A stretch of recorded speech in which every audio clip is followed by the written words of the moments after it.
yes today. Speaker Johnson is calling this a showboat.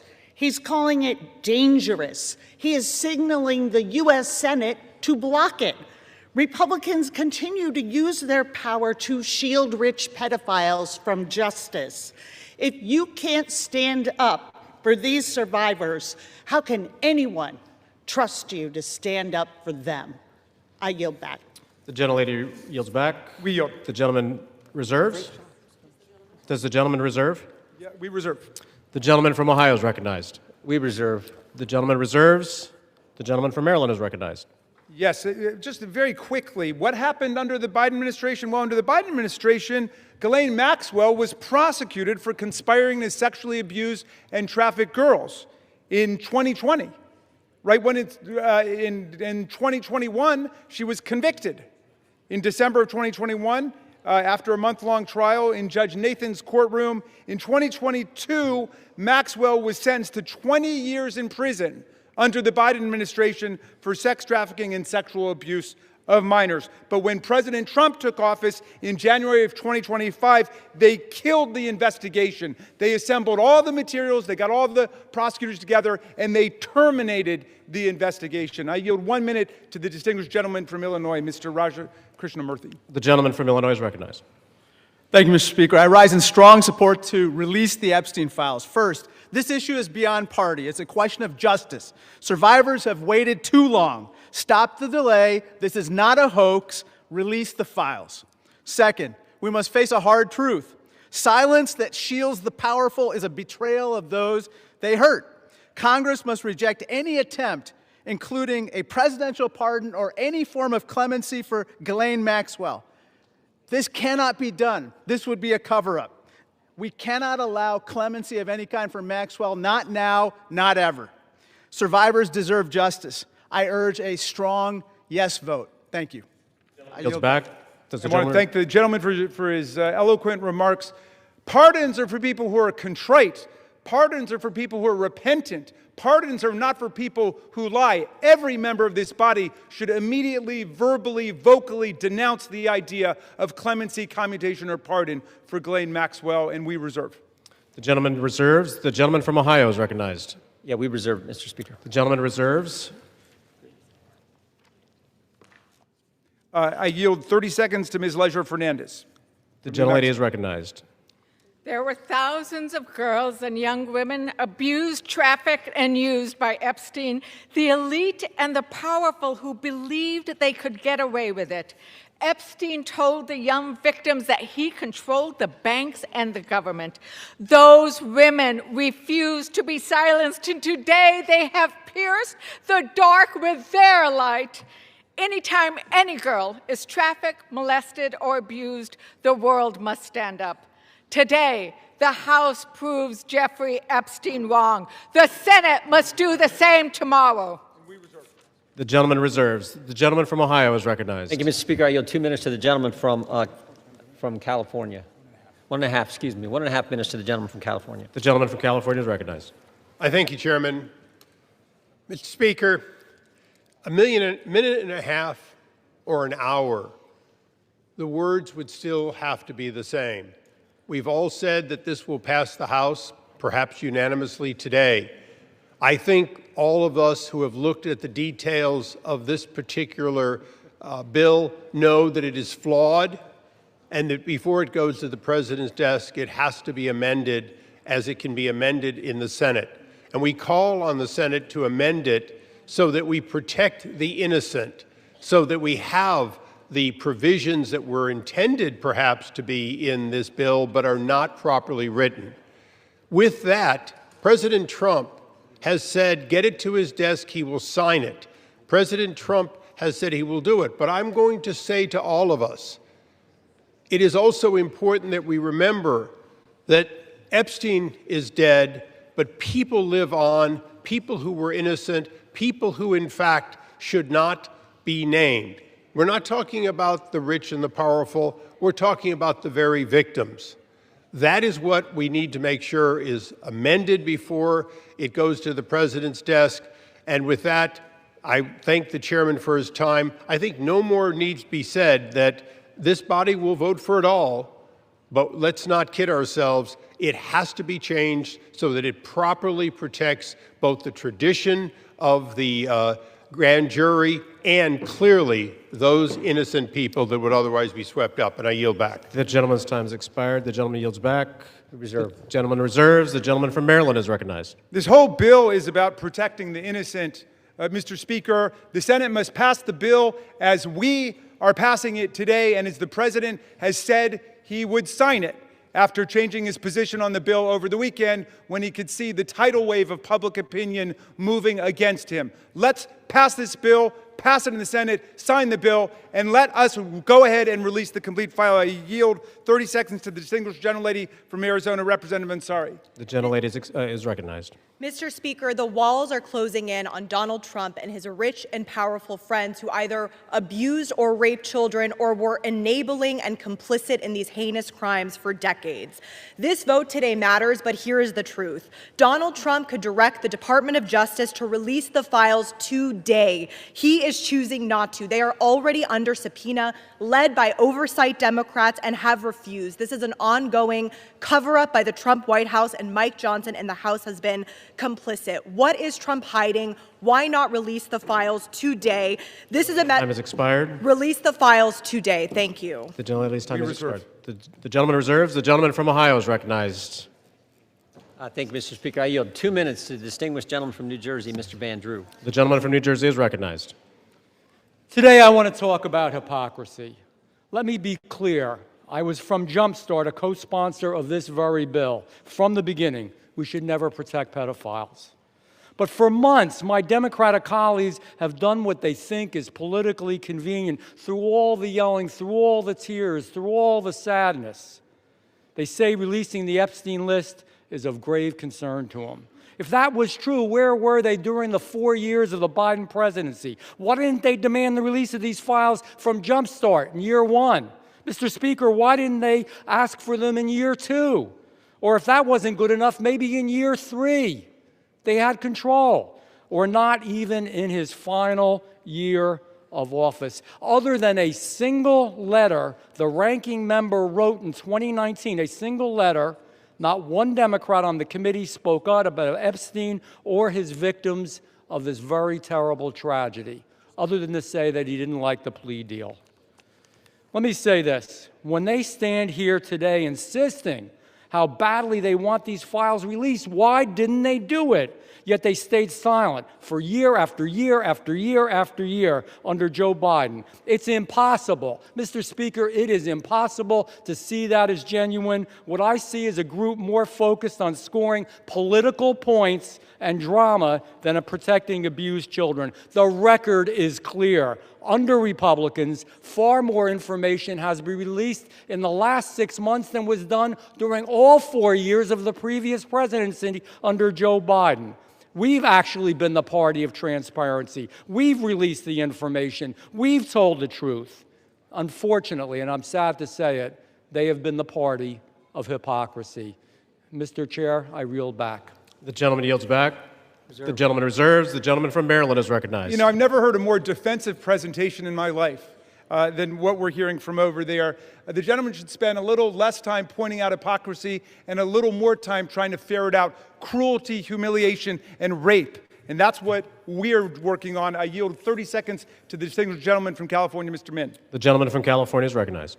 I want to remind you that we are all here voting on this bill because President Trump, who has the power to release the Epstein files at any time, has refused to do so, calling this a hoax. We're here because Speaker Mike Johnson and President Trump have gone to extraordinary lengths to try to kill and delay the discharge petition, including refusing to seat Adelita Grijalva for over 40 days and threatening House Republicans who signed on. Now, several of my Republican colleagues have accused those of us House Democrats who support justice here of having Trump derangement syndrome. You all suffer from something much worse, which is pedophile protection syndrome. Stop protecting pedophiles. Release the Epstein files. The victims deserve justice. I yield back. We reserve. Members are reminded to direct their comments to the chair. No kidding. The gentleman from Maryland reserves. The gentleman from Ohio is recognized. We reserve. The gentleman from Ohio reserves. The gentleman from Maryland. I'm yielding 30 seconds to my friend, Representative Walkinshaw from Virginia.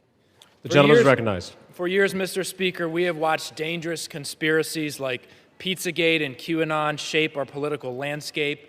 They help fuel the rise of President Trump and were built on baseless claims about secret pedophile rings, while the real documented case of child sex trafficking involving Jeffrey Epstein remains shrouded in secrecy because President Trump refuses to release the files.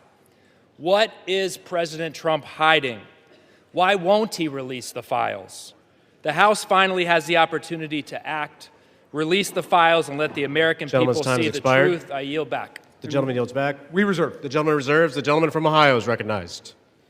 We reserve. The gentleman reserves. The gentleman from Maryland is recognized. Granting 30 seconds to the very distinguished gentlelady who is finally with us, Representative Adelita Grijalva from Arizona 7th. The gentlelady is recognized. Thank you, Mr. Speaker. I rise today to acknowledge the survivors, family members, and advocates who are here today and have never given up. The legislation in front of us, at its core, is about something very simple. The survivors deserve justice. The American people deserve the truth. To every survivor watching, your courage is inspiring. You are the reason why this vote is happening today. Protecting women and children from pedophiles should not be a Democratic issue, should not be a Republican issue. It should be a human rights issue and a matter of justice. I urge my colleagues to vote yes on the Epstein Files Transparency Act. I yield back. Thank you. Thank you, and we reserve. The chair will remind all persons in the gallery that they are here as guests of the House and that any manifestation of approval or disapproval of proceedings is in violation of the rules of the House. The gentleman from Maryland. Yeah, but I'll just add they're here as honored guests of the House, and we're delighted they're here, and with that, we reserve. The gentleman reserves. The gentleman from Ohio is recognized. Yeah, we reserve. The gentleman reserves. The gentleman from Maryland. I'm granting 30 seconds to Representative Lois Frankel from Florida. The gentlelady from Florida is recognized. Mr. Speaker, for far too long, the survivors of Jeffrey Epstein's abuse were failed by a justice system that minimized their suffering and prosecutors who treated young girls as if they were criminals. That was wrong, and I am here with my colleagues to promise this. We will get to the bottom of why the Epstein survivors were treated so badly, who made those decisions, and who were they protecting. No more secrecy, no more excuses. We all deserve the truth, and I thank the survivors for their courage and perseverance. Your voices are being heard. The gentlelady yields back. The gentleman reserves the balance of his time. The gentleman from Ohio. Thank you, Mr. Speaker. I yield 1 minute to the distinguished gentleman from the great state of Louisiana, the Speaker of the United States House of Representatives, Mr. The gentleman from Louisiana is recognized.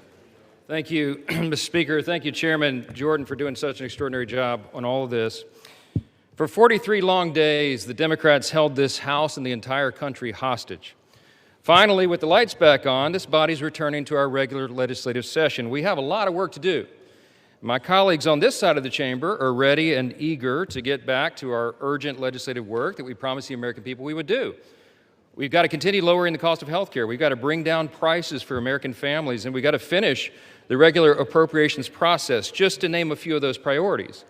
And I wish I could say that our first order of business would be to get to those urgent priorities, but of course we're here spending time on the floor about something else. This is something we could have resolved last week when we brought a unanimous consent to pass this discharge with the full support of the body. But our friends over here who are arguing today stalled that. They objected to it, and they wanted to have this exercise instead. And that's why we say that this is a show vote. That's what this is. They're making a show of it. And it really is a shame. We have some heroic women in the chamber today. I met with many of them a while back. They're in the gallery here. They have come forward. They have shown their faces. They've used their names to share the unspeakable tragedies that many of them were subjected to, some of them when they were very young. And it is a heroic service to the country. They are seeking justice, and the justice has been delayed for too long. The Department of Justice, many years ago, should have brought these charges. It took too long to do it. And now we're in this process of making sure all the American people get the information, but we have to do it in the right way, After 4 years of Democrat control under President Biden, they were not truthful with us about a lot of things. The Democrats insisted the border was secure. We knew it wasn't. They insisted that inflation was transitory. We knew it wouldn't be. They misled the American people about the obvious mental and physical decline of the previous commander-in-chief. And now those same Democrats are demanding transparency. Suddenly, transparency is their new word. Out of nowhere, they've taken a curious concern in the Epstein investigation, all in the name of that, in the name of transparency. But the question has been asked here many times during the debate on the floor, and everybody questioning why it is that Democrats have done this right now have to look at the obvious facts. The Democrats had all the Epstein files in their possession for 4 long years under the Biden presidency. The Biden Department of Justice had these files, and no one on this side who is breathless today about the urgency of this release ever said a word about it. And it was the Democrats who could have urged President Biden's Department of Justice to go beyond prosecuting just Epstein and Ghislaine Maxwell, but they didn't do it. And so it's a fair question to ask today, why now? Why the sudden urgent interest in Jeffrey Epstein? Look, we know why. It's because the Democrats were never interested in transparency or executing justice or protecting the victims of this unspeakable tragedy before. The simple truth is obvious for everybody to see. This is a political exercise for Democrats, and it pains me to say it. I wish that was not the truth, but it is, and it's undeniable. This is as deceitful and dishonest as their pointless stunt was to shut the government down. Democrats are using the Epstein tragedy, the unspeakable evils that this guy committed with his trafficking ring and all of the abuses that they made these young women go through. They're using that as a political weapon to try to distract from their failures as a party and to try their best to try to tie President Trump somehow into this wretched scandal. The president had nothing to do with it. He's been very clear, and he has nothing to hide. And that's why he's endorsed the vote today. I suspect this vote will be probably unanimous. But here's the important point that everybody needs to understand. We have been advocates of maximum transparency, but we have also insisted that the victims be carefully protected. The Oversight Committee has been doing extraordinary work, and we've got some of the most vigorous advocates on the Republican and Democrat side on the Oversight Committee. They've been working in earnest to deliver transparency for the American people and to do it in a responsible manner. What do we mean by that? The bipartisan effort over there is already producing all the results that the discharge petition seeks and much, much more. Chairman Comer and all of these advocates over there have been releasing thousands of documents, for example, from the Epstein estate. By the way, in my view, that's been the greatest treasure trove of information because it's yielded for us Epstein's own personal flight logs, his financial records, his daily calendars, and so much more. But importantly, none of that was addressed or is addressed in the legislation that's being voted on today. The estate files wouldn't even have been encompassed in that. And so it goes to show that the Oversight Committee is doing it the right way. From the very beginning, we've been insistent that this matter be handled carefully and with the utmost caution and care for the people who have been harmed. They should not be made to suffer any longer. We're talking about real people's lives at stake here, and young victims who don't want to be dragged into this political game that could get hurt further. But the Democrats are rushing the release of thousands of unsubstantiated documents that may be included in this, that are going to be in the public domain with the passage of this bill. And there are serious deficiencies in the legislation that I have noted at length, and Republicans have to work to address those deficiencies in the Senate if and when this legislation is advanced. I stood before the American public today at our press conference, and I explained in detail the dangers of the discharge petition. We have posted at my website, speaker.gov, a summary. The legal counsel, a small army of lawyers, put this together. I used to be a federal court litigator. Many of my colleagues who have spoken today were. We understand the dangers of how this was haphazardly drawn up. And among them, by the way, Mr. Speaker, before I forget, I seek unanimous consent to enter into this document into the record. It's on the website. It's entitled, How the Flaws of H.R. 4405 Could Re-Victimize Epstein's Victims, Create New Victims, and Damage the Judicial System. It is dated today. Thank you. And it summarizes just 5 or 6 of the major concerns. Among them, it fails to fully protect victim privacy. It could create new categories of victims. It potentially jeopardizes grand jury secrecy. It fails to prohibit release of child sexual abuse materials that are not appropriately defined in the legislation. It jeopardizes future federal investigations, and we have national security concerns regarding classified information. We'll put this in the record because we need the legislative record to reflect what is the legislative intent behind this vote. I used to litigate cases. We would litigate federal statutes and whether or not they could survive, and legislative intent is important. And we need to say clearly for the record, as the Speaker of the House, I'm saying to you, this legislation that will pass today is flawed and it must be amended. The question is, why didn't we amend it here before we passed it? Because the authors won't allow it. Because under the rules of the House, under a discharge petition, they have to agree to consent for the legislation to be amended, and they're not doing that. So now we rely upon our partners in the other chamber to get that done, and they need to do that. The victims deserve our utmost respect. In fact, they should be saluted for their courage. And the young women who have not come forward, who are now, some of them are middle-aged women who have not come forward, also deserve our respect, and they deserve to be protected.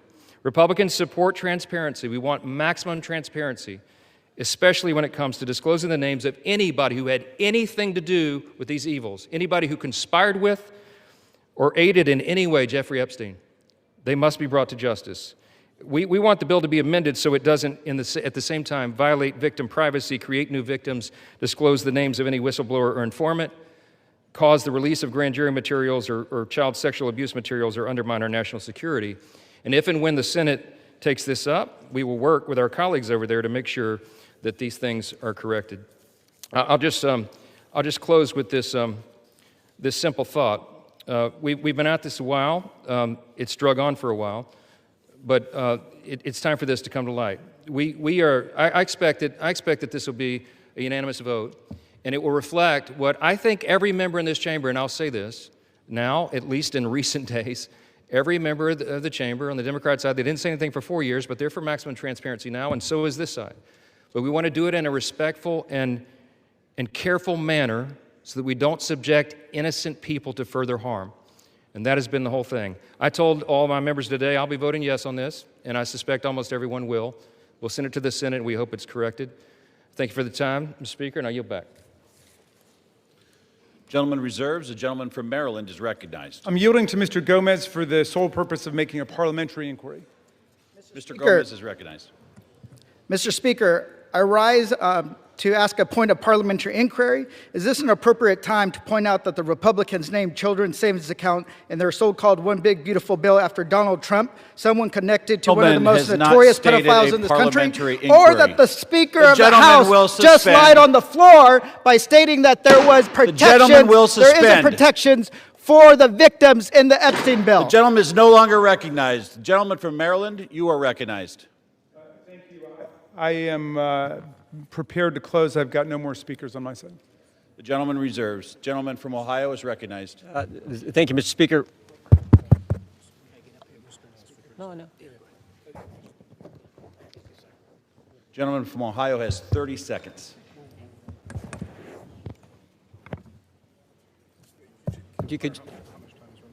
Can I inquire how much time is remaining? 30 seconds.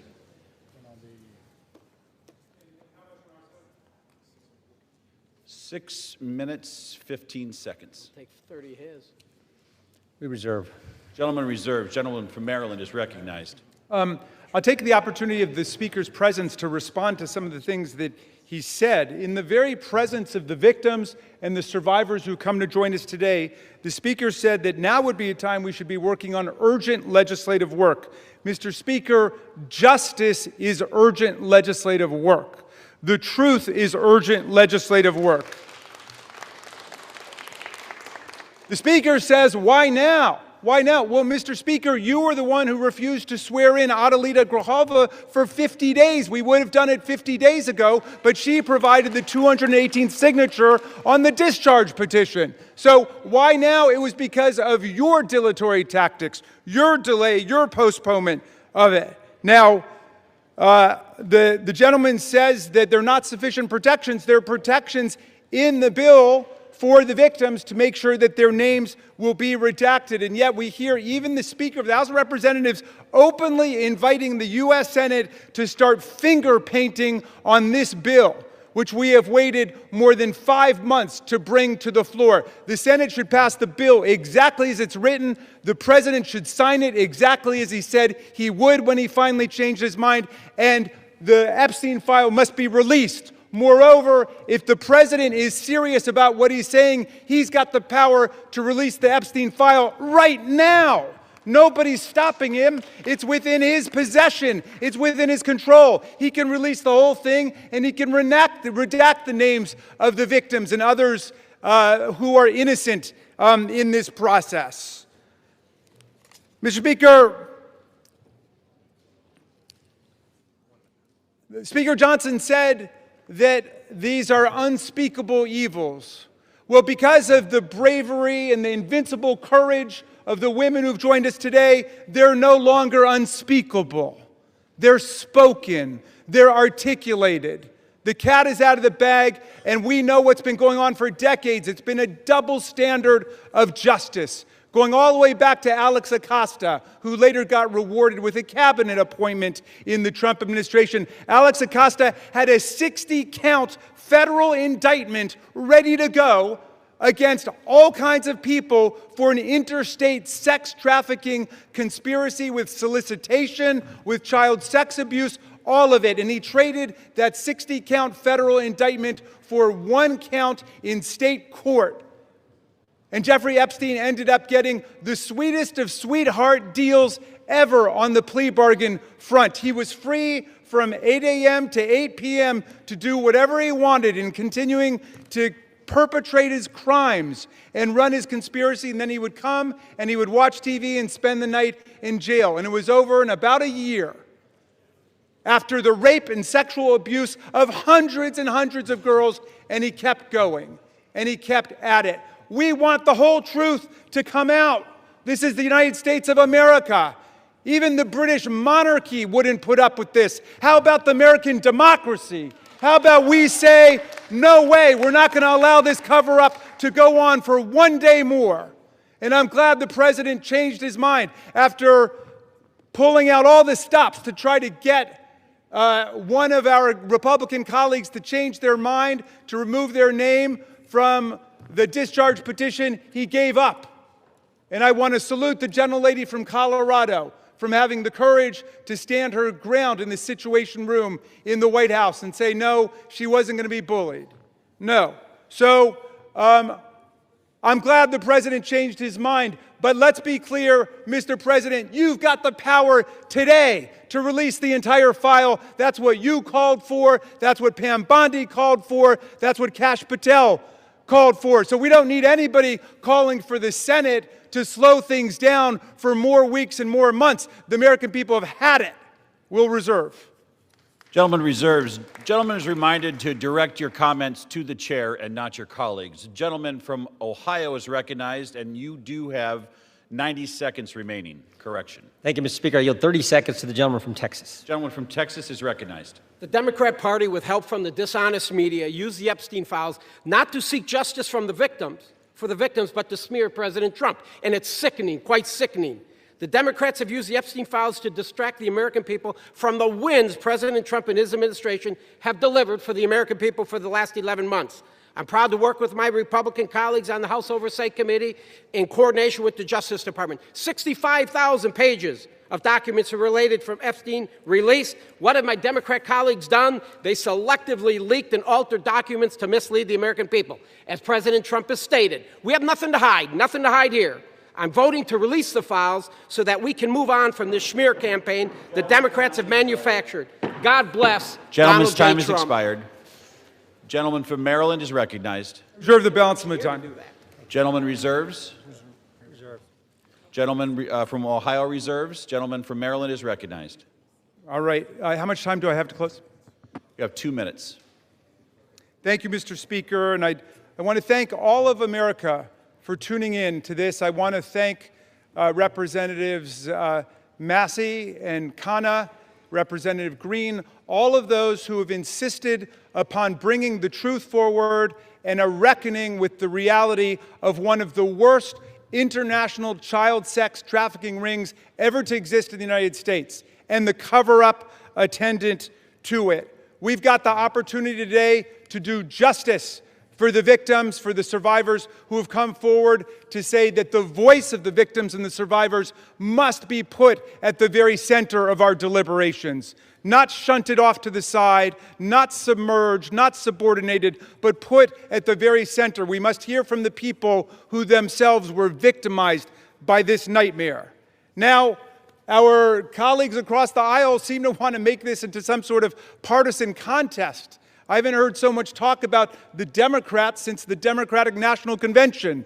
And all that we've done here is to say we want to bring the truth forward, along with a bipartisan group. We don't want the Senate monkeying around with this in order to slow things down. We want it passed in the Senate. We want it signed. And before that, if the president is true to his word and he wants to see all of this come to light, he can release it now instead of fighting, kicking, and screaming every step along the way. But I'm glad he's changed his mind, and I hope he maintains the momentum he's got to stick with the vast majority of the American people who want to see that the truth is done here. And while he's at it, the administration could reconsider their terrible policies gutting federal offices and programs designed to combat violence against women. The DOJ terminated hundreds of grants to police departments, defunding the police when it comes to investigating violent sex crimes and to support victims. His DOJ destroyed programs to combat international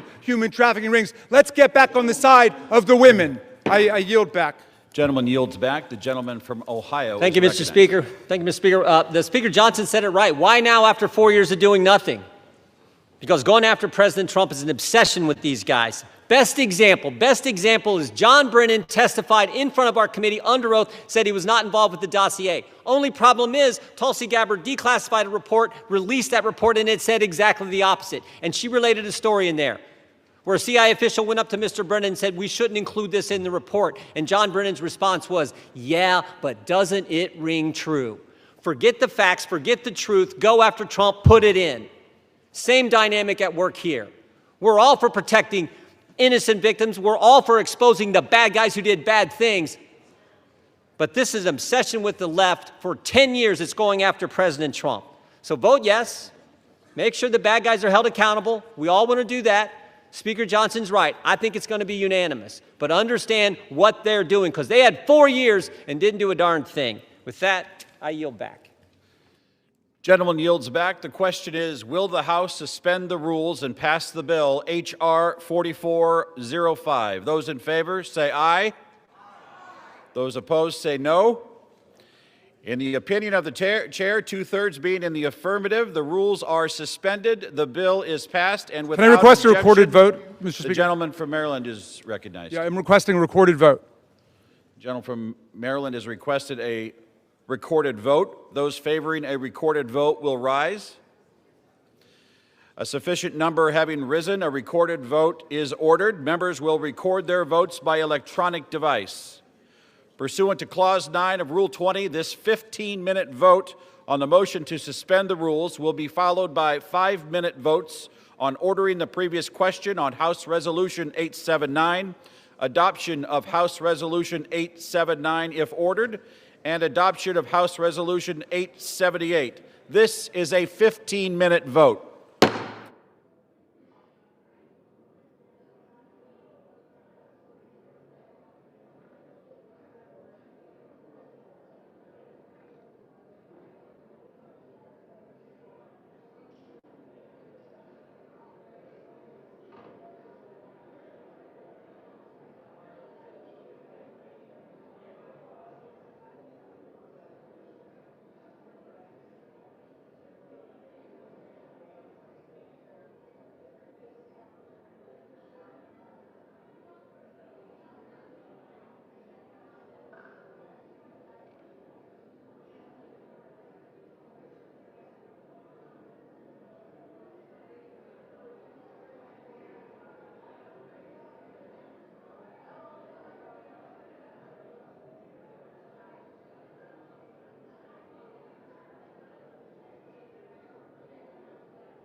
On this vote, the yeas are 427, the nays are 1.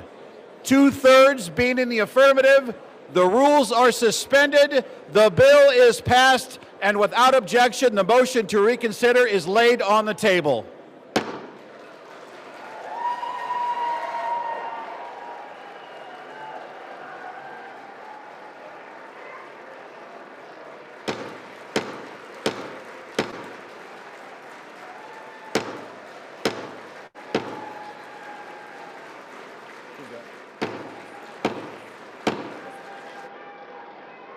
Pursuant to Clause 8, Rule 20, the unfinished business is the vote on ordering the previous question on House Resolution 879, on which the yeas and nays are ordered. The clerk will report the title of the resolution. House Calendar Number 47, House Resolution 879. Resolution providing for consideration of the joint resolution, Senate Joint Resolution 80, providing for congressional disapproval under Chapter 8 of Title 5 United States Code of the rules submitted by the Bureau of Land Management relating to National Petroleum Reserve in Alaska Integrated Activity Plan Record of Decision, providing for consideration of the joint resolution, House Joint Resolution 130, providing for congressional disapproval under Chapter 8 of Title 5 United States Code of the rules submitted by the Bureau of Land Management relating to Buffalo Field Office Record of Decision and approved Resource Management Plan Amendment, providing for consideration of the joint resolution, House Joint Resolution 131, providing for congressional disapproval under Chapter 8 of Title 5 United States Code of the rules submitted by the Bureau of Land Management relating to Coastal Plain Oil and Gas Leasing Program Record of Decision, providing for consideration of the concurrent resolution, House Concurrent Resolution 58, denouncing the horrors of socialism, providing for consideration of the bill, H.R. 1949, to repeal restrictions on the export of import of natural gas, providing for consideration of the bill, H.R. 3109, to require the Secretary of Energy to direct the National Petroleum Council to issue a report with respect to the petrochemical refineries in the United States and for other purposes, providing for consideration of the bill, H.R. 5107, to repeal the Comprehensive Policing and Justice Reform Amendment Act of 2022, enacted by the District of Columbia Council, providing for consideration of the bill, H.R. 5214, to require mandatory pretrial and post-conviction detention for crimes of violence and dangerous crimes and require mandatory cash bail for certain offenses that pose a threat to the public safety or order in the District of Columbia, and for other purposes, The question is on ordering the previous question. Members will record their vote by electronic device. This is a 5-minute vote.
On this vote, the yeas are 217, the nays are 211. The previous question is ordered.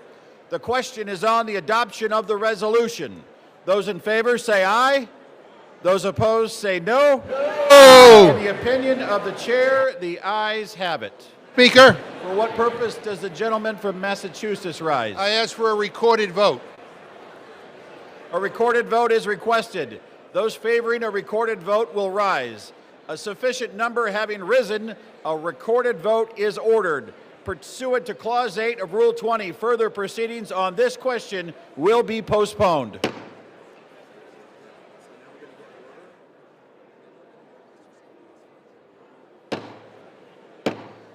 The House will be in order.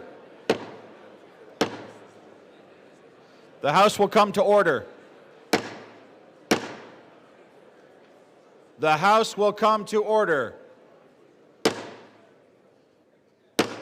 For what purpose does the gentleman seek recognition? To speak out of order for 1 minute, Mr. Speaker.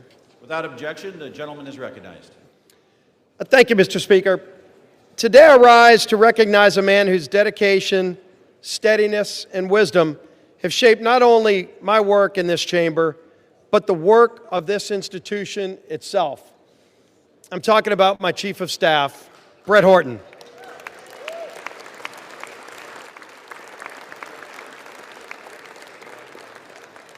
There are few people who know Capitol Hill more intimately than Brett.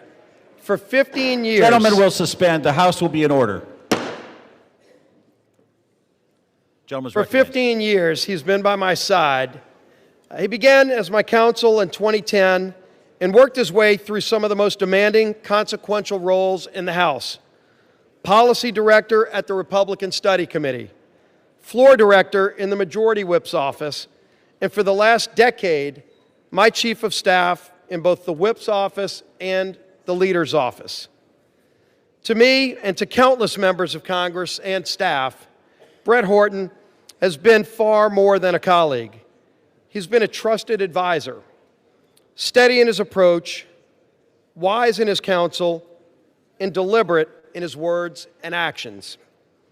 When the stakes were the highest, Brett's voice was the one you wanted in the room. His fingerprints are on every major Republican policy victory we've achieved in the past decade. But perhaps more importantly, he's been by my side through tough personal and professional challenges that extend far beyond legislating.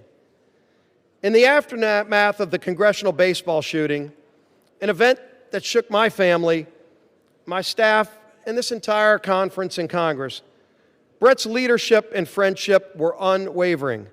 He helped carry us through one of the most difficult and unprecedented challenges we ever faced.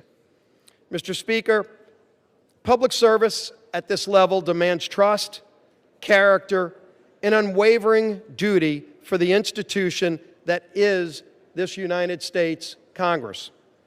Brett Horton embodies all of these qualities. I'm profoundly grateful for his years of service to me personally, to this House, and to our country. As Brett begins his next chapter, I have no doubt he'll continue to serve with the same excellence that has defined his entire career. The United States House of Representatives is the stronger institution because of Brett Horton's distinguished service here. I wish Brett all the best in his future endeavors, and I tell you, thank you, Brett, for your personal friendship and for your service to this great United States of America and this great Congress. Thank you, Brett Horton.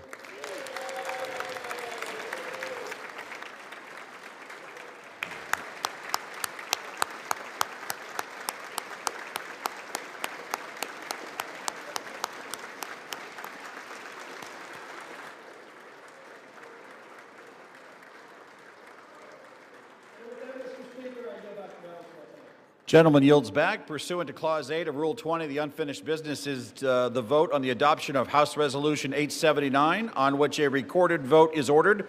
The clerk will report the title of the resolution. Calendar number 47, House Resolution 879.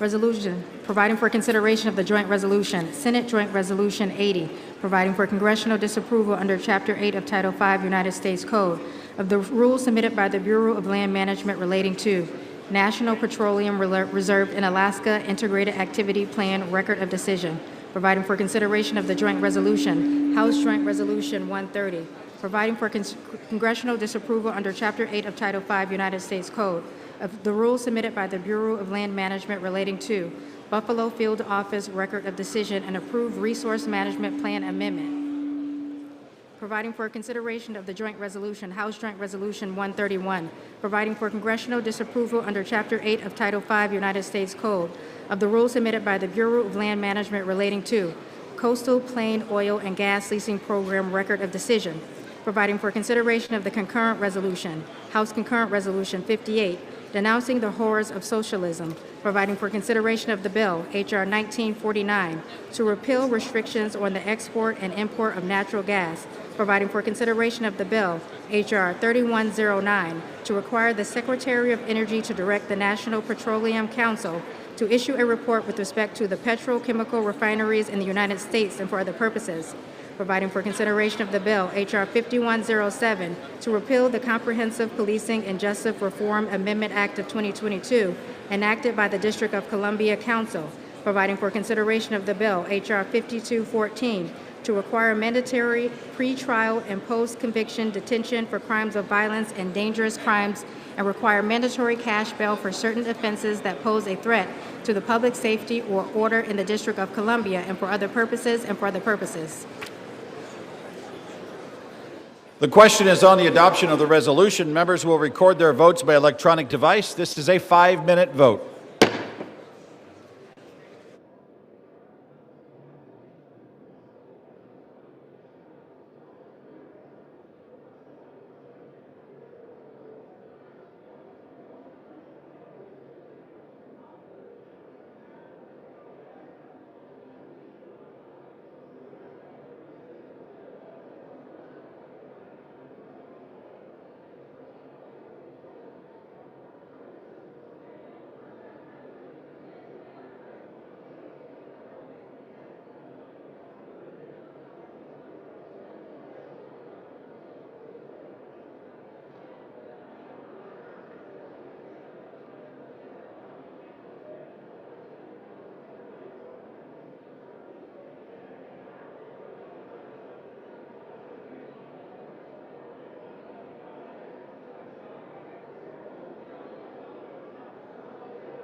On this vote, the yeas are 217 and the nays are 210.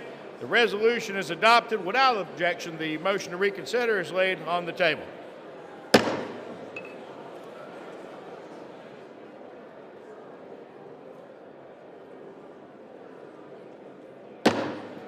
Pursuant to Clause 8 of Rule 20, the unfinished business is the vote on adoption of House Resolution 878, on which the yeas and nays are ordered.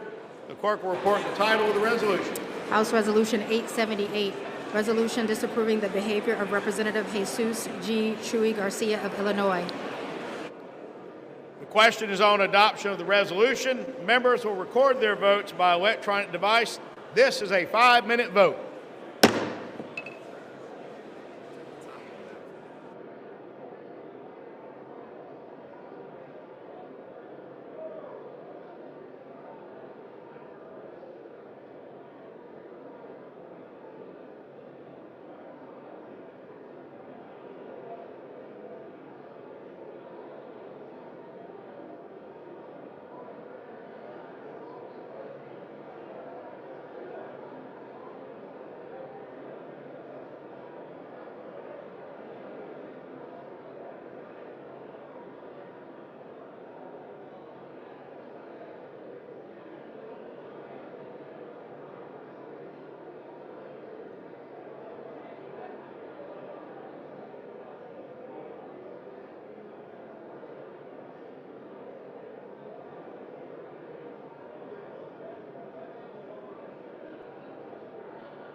On this vote, the yeas are 236, the nays are 183, with 4 answering present. The resolution is adopted. Without objection, the motion to reconsider is laid upon the table.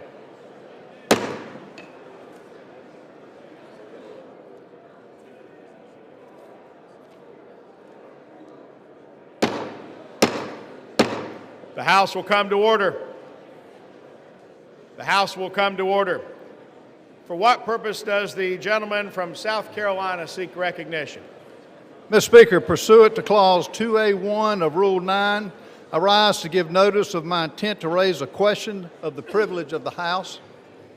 The gentleman is recognized. Just a moment.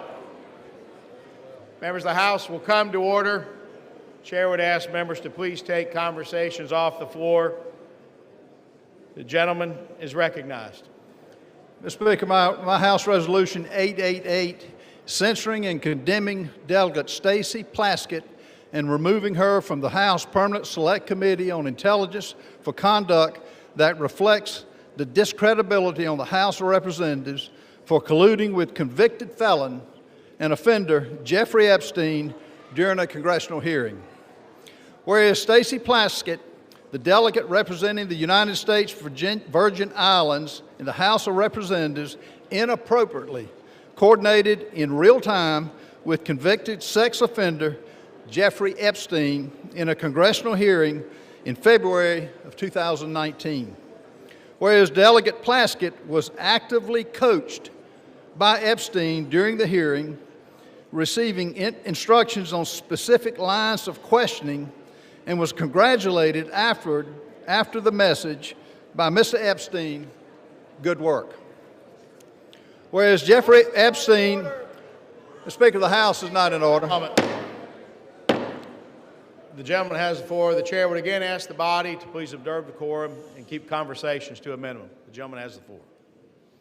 Whereas Jeffrey Epstein was a known convicted felony sex offender, having pled guilty and been convicted for procuring a child for prostitution and solicitation, a proselyte in a plea deal in 2008, and served a 13-month prison sentence. Whereas in the course of that investigation, the FBI compiled reports on dozens of confirmed minors who credibly alleged sexual abuse by Mr. Epstein. Whereas Epstein was under further federal investigation beginning in November of 2018, 2 months before Delegate Plaskett's recently revealed text exchange during a congressional hearing, following investigative reporting by the Miami Herald detailing Epstein's controversial 2008 plea deal and highlighting accounts of his victims. Whereas Epstein was arrested in July of 2019 and charged with 1 count of sex trafficking of minors and 1 count of conspiracy to commit sex trafficking of minors, he was later found dead in the New York Metropolitan Correctional Center. Whereas according to documents released from Epstein's estate during a House Committee on Oversight and Reform hearing featuring testimony from Michael Cohen, the disgraced former attorney for President Donald J. Trump, Delegate Plaskett coordinated her line of questioning with Jeffrey Epstein in real time over text messages while the hearing was underway. Whereas Delegate Plaskett, who previously served as an Assistant Attorney General in the United States Department of Justice Civil Division, is known to have had extensive political, personal, and professional connections with Epstein after his conviction as a sex offender up to the time of his arrest and then his death in 2019. Whereas Delegate Plaskett's relationship with Epstein stands in stark contrast to the public image that she has curated for herself as a defender of justice and accountability, and while secretly collaborating with an individual whose crimes against vulnerable women and children shocked the entire nation. Whereas Delegate Plaskett's willingness to receive instructions on official congressional proceedings from Epstein, a convicted felony sex offender with deep concerning international associations, is especially alarming and inappropriate given her own past service in the United States Department of Justice and her current role on the House Permanent Select Committee on Intelligence, and raises serious questions about Delegate Plaskett's judgment, her integrity, and her fitness to serve. Whereas such associations erode public trust in Congress, particularly when they involve using input from a sex offender to advance partisan attacks during official proceedings. Now, therefore, be it resolved, Section 1, Censure of Delegate Stacey Plaskett. Resolved that the House of Representatives censors and condemns Delegate Stacey Plaskett for inappropriate coordination with convicted sex offender Jeffrey Epstein during a congressional hearing which reflects discreditably on the House of Representatives, and directs the Committee on Ethics to conduct a full investigation to the extent of Plaskett's ties to Epstein and any further improprieties. Section 2, remove from House Permanent Select Committee on Intelligence. The following named member be and is hereby removed from the following committee on the House of Representatives. Permanent Select Committee on Intelligence, Ms. Plaskett. The chair will now recognize the gentleman from South Carolina to offer the resolution just noticed. Does the gentleman from South Carolina offer the resolution? I do. The clerk will report the resolution. House Resolution 888. Whereas Stacey Plaskett, the delegate representing the United States Virgin Islands in the House of Representatives, inappropriately coordinated with convicted sex offender Jeffrey Epstein in a congressional hearing in February 2019. Whereas Delegate Plaskett was actively coached by Epstein during the hearing, received instructions on specific lines of questioning, and was congratulated afterwards with the message, "Good work." Whereas Jeffrey Epstein was a known convicted felony sex offender, having pled guilty and been convicted for procuring a child for prostitution and for soliciting a prostitute in a plea deal in 2008 and served a 13-month sentence. Whereas in the course of that investigation, the FBI compiled reports on dozens of confirmed minors who credibly alleged sexual abuse by Epstein. Whereas Epstein was under further federal investigation beginning November 2018, 2 months before Delegate Plaskett's recently revealed text exchange during a congressional hearing, following investigative reporting by the Miami Herald detailing Epstein's controversial 2008 plea deal and highlighting accounts of his victims. Whereas Epstein was arrested in July 2019 and charged with 1 count of sex trafficking of minors and 1 count of conspiracy to commit sex trafficking of minors, and he was later found dead in the New York Metropolitan Correctional Center. Whereas according to documents released from Epstein's estate, during a House Committee on Oversight and Reform hearing featuring testimony from Michael Cohen, disgraced former attorney to President Donald J. Trump, Delegate Plaskett coordinated her line of questioning with Jeffrey Epstein in real time over text message while the hearing was underway. Whereas Delegate Plaskett, who previously served as an Assistant Attorney General in the U.S. Department of Justice Civil Division, is known to have had extensive political, personal, and professional connections with Epstein after his conviction as a sex offender up to the time of his arrest and then death in 2019. Whereas Delegate Plaskett's relationship with Epstein stands in stark contrast to the public image she has curated for herself as a defender of justice and accountability, while secretly collaborating with an individual whose crimes against vulnerable women and children shocked the nation. Whereas Delegate Plaskett's willingness to receive instructions on official congressional proceedings from Epstein, a convicted felony sex offender with deeply concerning international associations, is especially alarming and inappropriate given her own past service in the U.S. Department of Justice and her current role on the House Permanent Select Committee on Intelligence, and raises serious questions about Delegate Plaskett's judgment, integrity, and fitness to serve.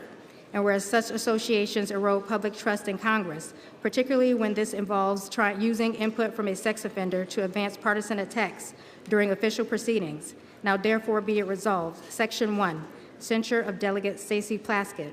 The House of Representatives, 1, censures and condemns Delegate Stacey Plaskett for inappropriate coordination with convicted sex offender Jeffrey Epstein during a congressional hearing, which reflects discreditably on the House of Representatives, and 2, directs the Committee on Ethics to conduct a full investigation into the extent of Plaskett's ties to Epstein and any potential further improprieties.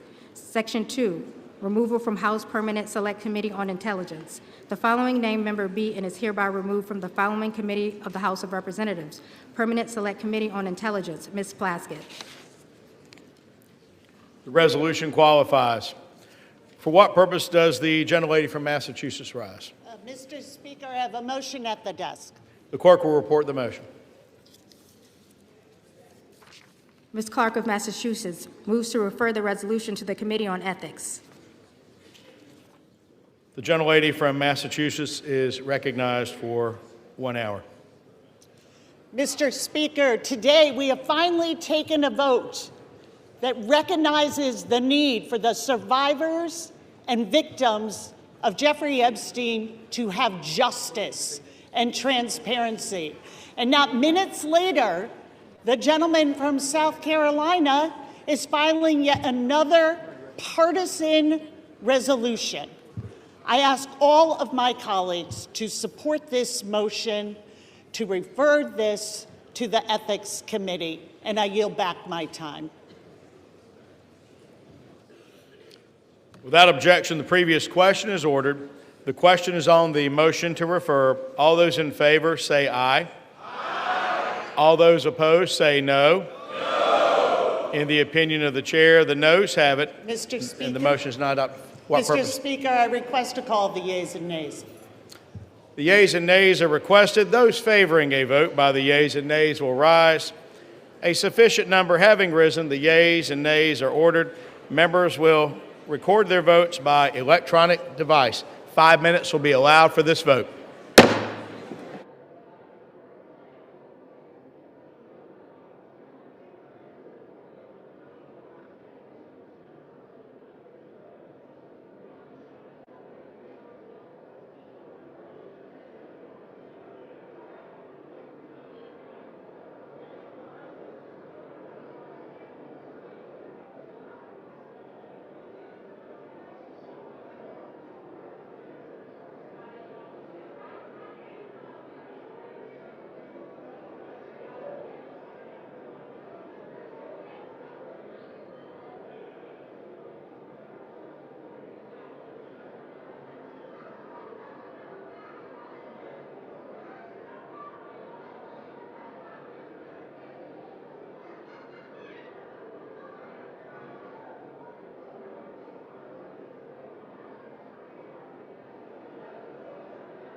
On this vote, the ayes are 213 and the noes are 214. The motion is not adopted. Without objection, the motion to reconsider is laid on the table.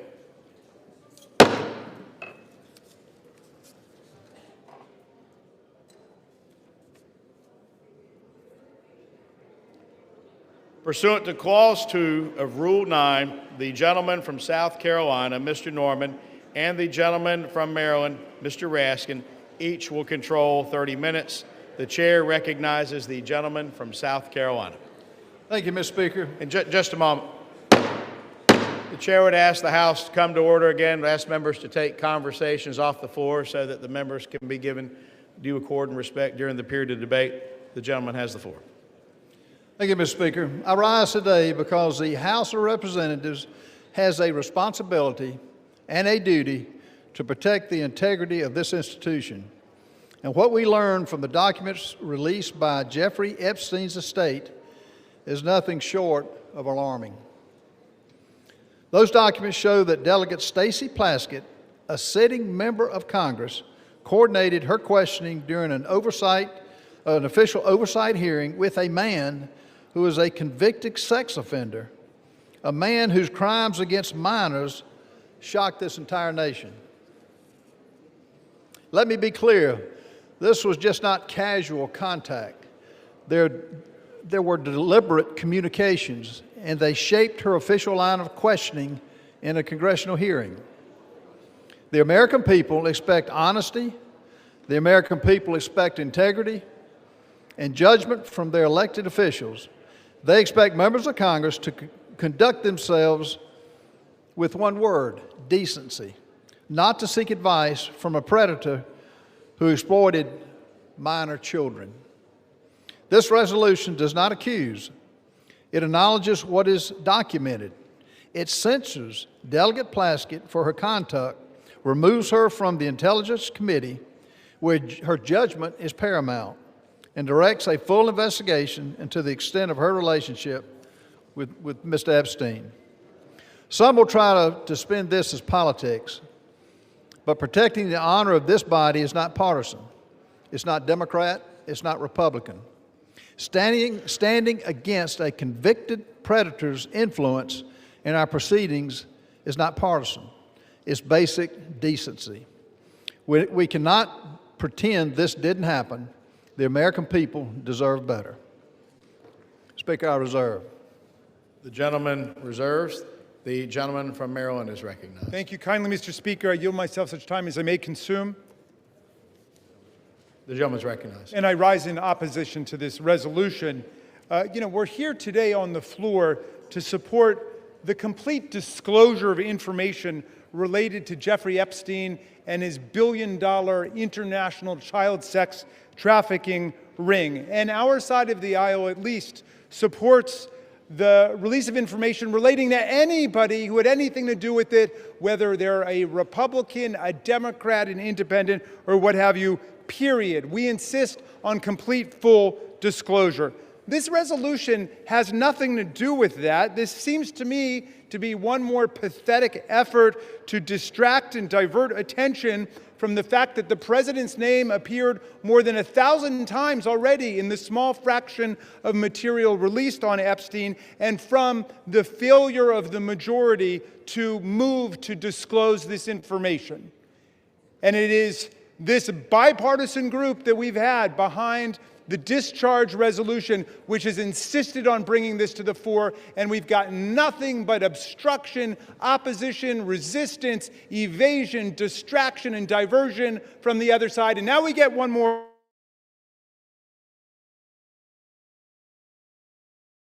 disciplinary censure against Representative Stacey Plaskett, but amazingly alleges no misconduct. It does not allege the violation of the Constitution. It does not allege the violation of a federal law or a state law or local law. It does not even allege a violation of the ethics rules of the House of Representatives, and yet they want to censure her and throw her off of her committee. This, a distinguished former federal prosecutor, diligent public servant, representative of the people of the Virgin Islands. Now, Criminal justice has two parts to it. One is insisting upon legal accountability for people who do wrong. The other part of it is due process, which may be the two most beautiful words in the English language, certainly the two most beautiful words in the Constitution of the United States. It's due process that protects all of our freedoms and our rights against the arbitrary power of government and the will just to punish somebody without any process at all. But that's exactly what's going on here. Think about it. Ghislaine Maxwell had due process. She had a right to counsel. She had a right to hearing. She had a right to hear the evidence against her. She had a right to put on her case. She had a right to cross-examine. She had a right to a neutral, impartial tribunal. She had a right to unanimous verdict of a jury. And all of that she had, and she was found guilty. And that's why she was sentenced to jail for 20 years, even though Donald Trump has transferred her from a real prison to a prison camp where she's gotten very special pampered treatment, like she's in a Trump hotel. She gets room service to her cell. She gets gym privileges other inmates don't get. She gets to use the warden as a go-between with people outside of the institution and so on. But in any event, she had due process. Donald Trump had due process. He was convicted on 34 felonies, but he had the right to counsel. He had the presumption of innocence. He had a unanimous jury trial. They had a right to cross-examine everybody, put their own witnesses on. Now, they want to take a former United States prosecutor, the representative of the people of the Virgin Islands, and without even going to the ethics committee, much less a court, they want to arraign her on some charges based on a newspaper article that she did something lawful. However ill-advised it may have been, she took a phone call from one of her constituents. Now, I don't think it is the position of the very distinguished gentleman that if we find Jeffrey Epstein on the phone with Donald Trump, he should be impeached for it, or is that his position? Is his position that any time Jeffrey Epstein got somebody on the phone, and he got a lot of people on the phone, that person is suddenly guilty? That sounds like guilt by association. That sounds like collective guilt. Our minority whip introduced a perfectly reasonable amendment to say, let's refer this to an ethics committee. Let's have a real hearing. They didn't want to have a real hearing. They want to rush to judgment. Why? So there can be some headline that will please Donald Trump tomorrow instead of a unanimous statement, or forgive me, I think the distinguished gentleman from Louisiana may have dissented, but an otherwise unanimous verdict of the House of Representatives that the American people want all the files open. We've had enough of the cover-up. We want all of the truth. We want the survivors and the victims to have the possibility of accountability. Well, they want to give them another headline, which is that they've arraigned a Democratic member for taking a phone call from her constituent, Jeffrey Epstein, in the middle of a hearing. And of course, I don't think there's any rule here against taking phone calls in a hearing. Now, if you want to actually give her the chance to explain what happened, then we would take it to the ethics committee. I still don't see what the charge is. Where is the ethical transgression? Where is the legal transgression? Are you saying anybody on your side of the aisle who had a phone call with Jeffrey Epstein should be censured? Be careful your answer there, because there's a lot more that's about to come out, right? So you should think about what is the principle behind this rush to judgment. I want to close just with this thought, because I know there were a lot of people in the chamber who were here when this happened, and a lot who weren't. There was a move to expel George Santos, who was a Republican member of the House from New York. And it was the same kind of rush to judgment, absolute political frenzy. And I looked at it for about 60 seconds. And, I was a professor of constitutional law, so call me a legal nerd. But I said, wait, this guy's not been convicted of anything. Well, he's a Republican. Yeah, I know he's a Republican. He was not convicted in criminal court. To my knowledge, he had not been arraigned yet or convicted of anything in the ethics disciplinary process. They just said, well, there's bad press. We want to get rid of him. Beware of what you wish for. Is that the rule that you want here in the House of Representatives? That you can just draw up a member of Congress in 24 hours or 48 hours because there's a bad newspaper article without asking any questions, without giving that person any due process at all? Is that what it's come to at this point? I mean, all we're asking for in the Epstein files is release the materials so we can check it out. They want to go ahead and censure and remove from a committee a distinguished member of the House of Representatives with no due process at all. I reject this. I hope the whole body will reject this, just like I voted and spoke against removing George Santos, a Republican on the other side of the aisle, because he had gotten no due process. I hope all of our colleagues will reject this absurd rush to judgment and attempt to change the subject here. I reserve the balance of my time. The gentleman reserves. The gentleman from South Carolina is recognized. Mr. Speaker, before I yield time to my good friend Louisiana, Representative Raskin, I will be careful in my remarks. You need to be careful with your facts. You have an 11-year veteran of this body who should know better. You have an 11-year member of this body who took money. It wasn't a newspaper article. It was a fact. She took money from Jeffrey Epstein. It's ironic that you're taken up by defending Ms. Plaskett, which is going to the Ethics Committee, but she's lost her willingness or lost her ability to serve because she got irrational judgment by taking money from a convicted pedophile of young children. And it's unfathomable that you're taking the position that you are. These are facts. You mentioned Ghislaine Maxwell. She's not a sitting member of Congress. She, as a sitting member of Congress,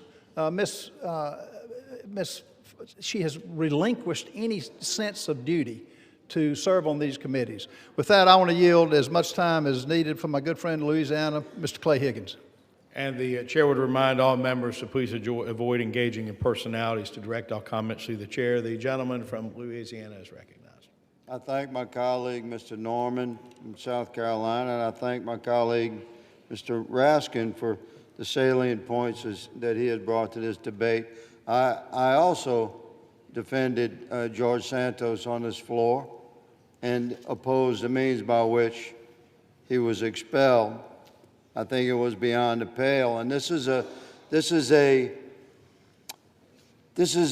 responsibility that we bear in this body, is to determine the means by which our colleagues shall be reprimanded or disciplined.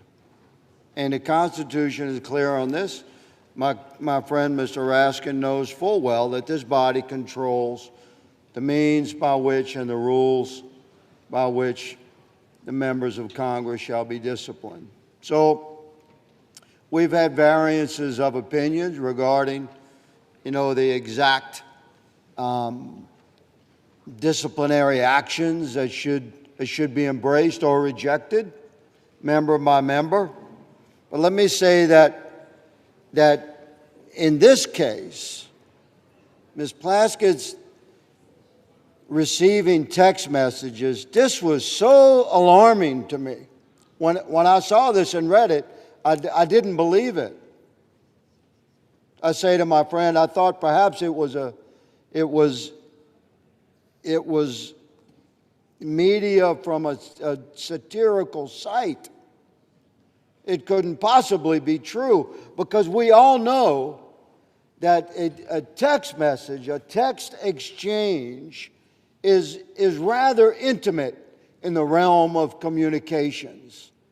And to pierce into an actual congressional hearing for a member of Congress to receive and respond to a text message during a hearing, that is quite familiar, is it not?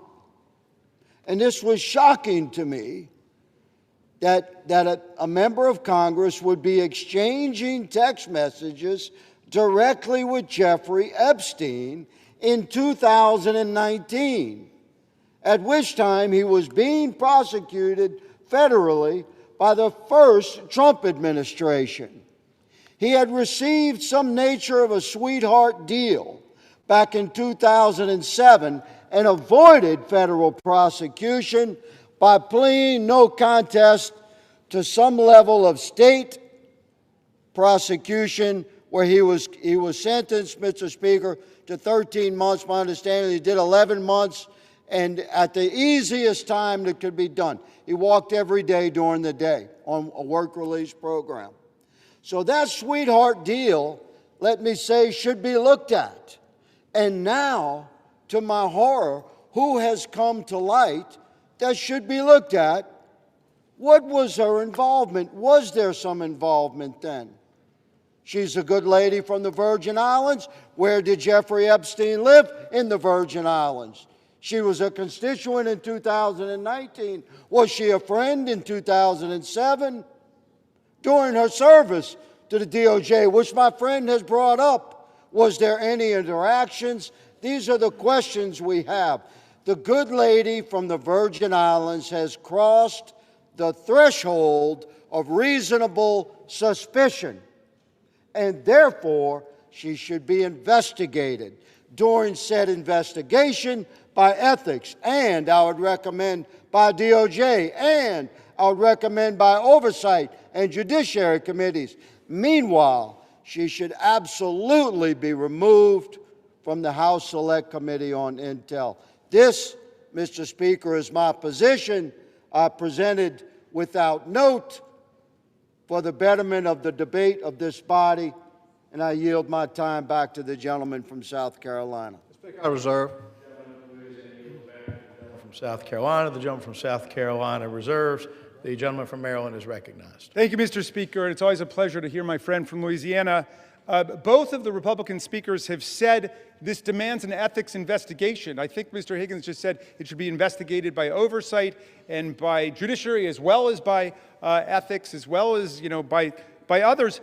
This resolution censures her and punishes her before there's been 1 day of investigation. There's been no investigation at all. That was the whole burden of the minority whip's amendment. It was to say, let's have an investigation, refer it to the Ethics Committee. That's why the distinguished gentleman from Louisiana and I both voted against, and we got a majority to vote against censuring or expelling even George Santos without any ruling by our ethics disciplinary body. Isn't that putting the cart before the horse? I don't get it. I wish one of you could explain that to us, why we should censure her before there's been 1 day of actual investigation.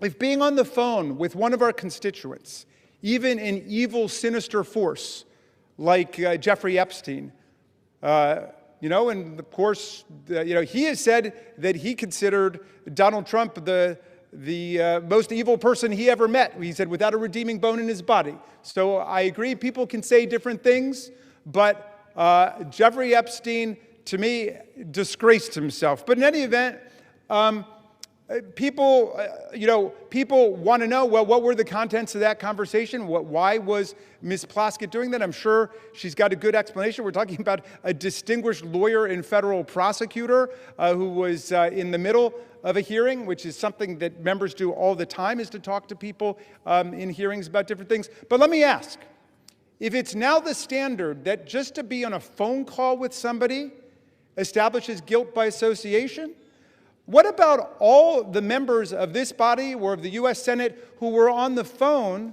with January 6th insurrectionists and President Trump and his associates who were trying to block the certification of the election as people were chanting, "Hang Mike Pence"? A lot of phone calls, a lot of traffic going on. In fact, that's why our Republican colleagues dealt themselves $1 million cash payoff bonanza provision in the most recent Republican spending bill. They put that in there because their phone records had been subpoenaed lawfully by a grand jury. They were treated like every other American citizen because their names came up as potentially being involved in that conspiracy to somehow shut down proceedings in the House and the Senate.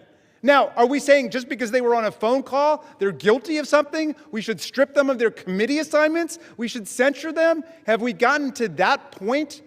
I mean, come on. This is the House of Representatives of the United States of America. Let's stick by the Constitution. Let's stick by due process. Let's go through the rules. I yield 5 minutes to my distinguished colleague from Connecticut, Representative Himes. The gentleman from Connecticut is recognized. Thank you, Mr. Speaker, and I thank the gentleman from Maryland. I'm not going to speak today about Jeffrey Epstein or January 6th. I'm going to confine my remarks to two things that I know about. And I'm going to take a deep breath right now Because to stand here and to have to listen to the gentleman from Louisiana in the guise of just asking questions besmirch one of the finest members I have had the honor of serving with, I would think would offend the sensibility of anybody in this chamber.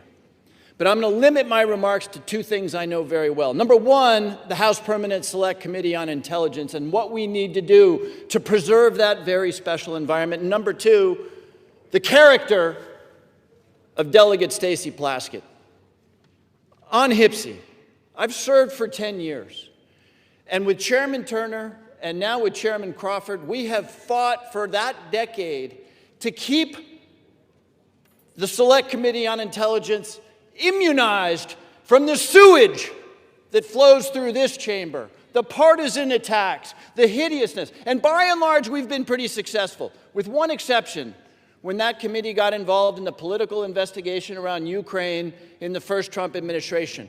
Every single day, the leaders of that committee work hard, establish friendships, and do the work we need to do to make sure that the toxicity and the sewage that we're hearing right now don't impinge the critical work of making sure that our intelligence communities are keeping Americans safe and not violating civil liberties and not doing things inconsistent with the desires and character of the American people. This effort, put forward by a bunch of people who haven't served on that committee and who have no idea the comity and the grace with which that committee serves. You, sirs, will hurt this committee badly. And I expect every Republican on the Intelligence Committee, and I'll say it again, I expect every Republican on the Intelligence Committee who know Ms. Plaskett and who know the committee to vote no on the idea that without evidence and without due process, Ms. Plaskett should be removed from that very special committee. This resolution would strike a devastating blow to HPSCI's ability to work effectively by removing a member in good standing based on a newspaper article about text. No due process, no evidence, nothing offered other than a newspaper article which has moved the gentleman from South Carolina, a member who is consistently engaged in a bipartisan and productive way with the committee's work, to make some unrelated political statement will do profound damage to this essential committee. Now, let me just talk for a moment about Ms. Plaskett. I've served in this institution for 17 years, longer, I think, than most people in this chamber. And I have not had the honor of serving with somebody with the integrity and the commitment and the hard-working bona fides as Ms. Plaskett. We can argue about the wisdom or the judgment associated with those texts. I'm told that apparently Mr. Epstein was a constituent. But on any one of us, our worst day, our biggest misjudgment is not to be judged without any due process, especially in the context of this superb member, this critical member of the Intelligence Committee. The result of this resolution, if it were to pass, will be to undo the efforts of the Republican Speaker and the Republican Chairman of the Intelligence Committee, Mr. Crawford, to restore the committee to what it was intended to be. And while the bill for that decision won't come due immediately, it will come due over time in the form of a less accountable and less effective intelligence community with less effective oversight for Congress. So I don't expect the gentlemen who have offered this up to back down now, but I do expect every single member of the Intelligence Committee, that elect those few who understand what it is we need to do, to close the door on the flow of partisan sewage which we see now threatening the critical work that we do. Vote no on this appalling resolution. I yield back. We reserve. The gentleman from Connecticut yields back to the gentleman from Maryland. The gentleman from Maryland reserves. The gentleman from South Carolina is recognized. Mr. Speaker, can I inquire about how much time we have left? 2.5 minutes. 2.5 minutes? 22 and a half 22 minutes. and a half minutes. Yes, sir. Let me just say, for my good friends on the left, you know, we're hearing words. That's all this is, words. You're taking the side of a young lady who should have known better. She served for 11 years. She disparaged herself. She did it to herself. This is not smoke and mirrors. This is actual text that pretty well indicts Ms. Plaskett. Would she probably take it back? Yes, but it's too late now. I want to yield as much time as needs to be consumed by my good friend from Texas, Chip Roy. The gentleman from Texas is recognized. I thank the gentleman from South Carolina. I thank him for bringing forward this important resolution before the body. I do want to say I appreciate the gentleman from Maryland, his commentary about the vote on removal and his considered judgment with respect to Santos, and I agreed with him at the time and made the same points. I want to align myself with the remarks from the gentleman from Louisiana, but I want to note in doing so, and I think the gentleman from Maryland has shown respect to, I think, the judgment of the gentleman from Louisiana about his being the sole vote on the issue before this body before with respect to what we're making public because of the gentleman's, I think, very real concerns about what it might mean for victims. And we had that debate and a colloquy back and forth in the Judiciary Committee a few hours ago about what we can do to ensure victims are protected and so forth as we all go forward in what I believe is a unanimous view that we should go seek out truth and justice here with respect to Epstein and anybody associated with him and them and the nefarious affairs involving Jeffrey Epstein. The reason that I support this resolution is, and I would note that my colleagues on the other side of the aisle, they could have tabled this resolution. They chose not to table it. They chose to refer it, which suggests to me that there's a recognition that something here is not particularly good, that we've got a sitting member, in this case the delegate from the U.S. Virgin Islands, who was sitting in the Oversight Committee. And I'm actually a particular interest here because I was the one doing the questioning. Apparently my questioning was so riveting that she was engaging in text messages back and forth at that moment. While I was questioning Mr. Cohen, the gentlelady was engaging in this back and forth on text messages with Jeffrey Epstein. Now, again, I've listened now for months. My colleagues on the other side of the aisle disparage and try to impugn the character of the President of the United States and other members of the administration in connection to an investigation of Jeffrey Epstein, which the President, his administration in 2019, they indicted Epstein. They actually moved forward and federally indicted him in 2019. Ghislaine Maxwell was arrested by the Trump administration. And I know the gentleman from Maryland will go on to say that the Biden administration then carried forward that arrest and indictment into prosecution. True. But it was, in fact, the Trump administration that did what had not been done for a long period of time by taking forward that indictment. So I've been listening to all of the preaching by my friends on the other side of the aisle about how any association, anything to do with Jeffrey Epstein is somehow the dispositive moment here in terms of determining the character of this administration or what they're doing or not doing when they're leaning in to try to seek the truth.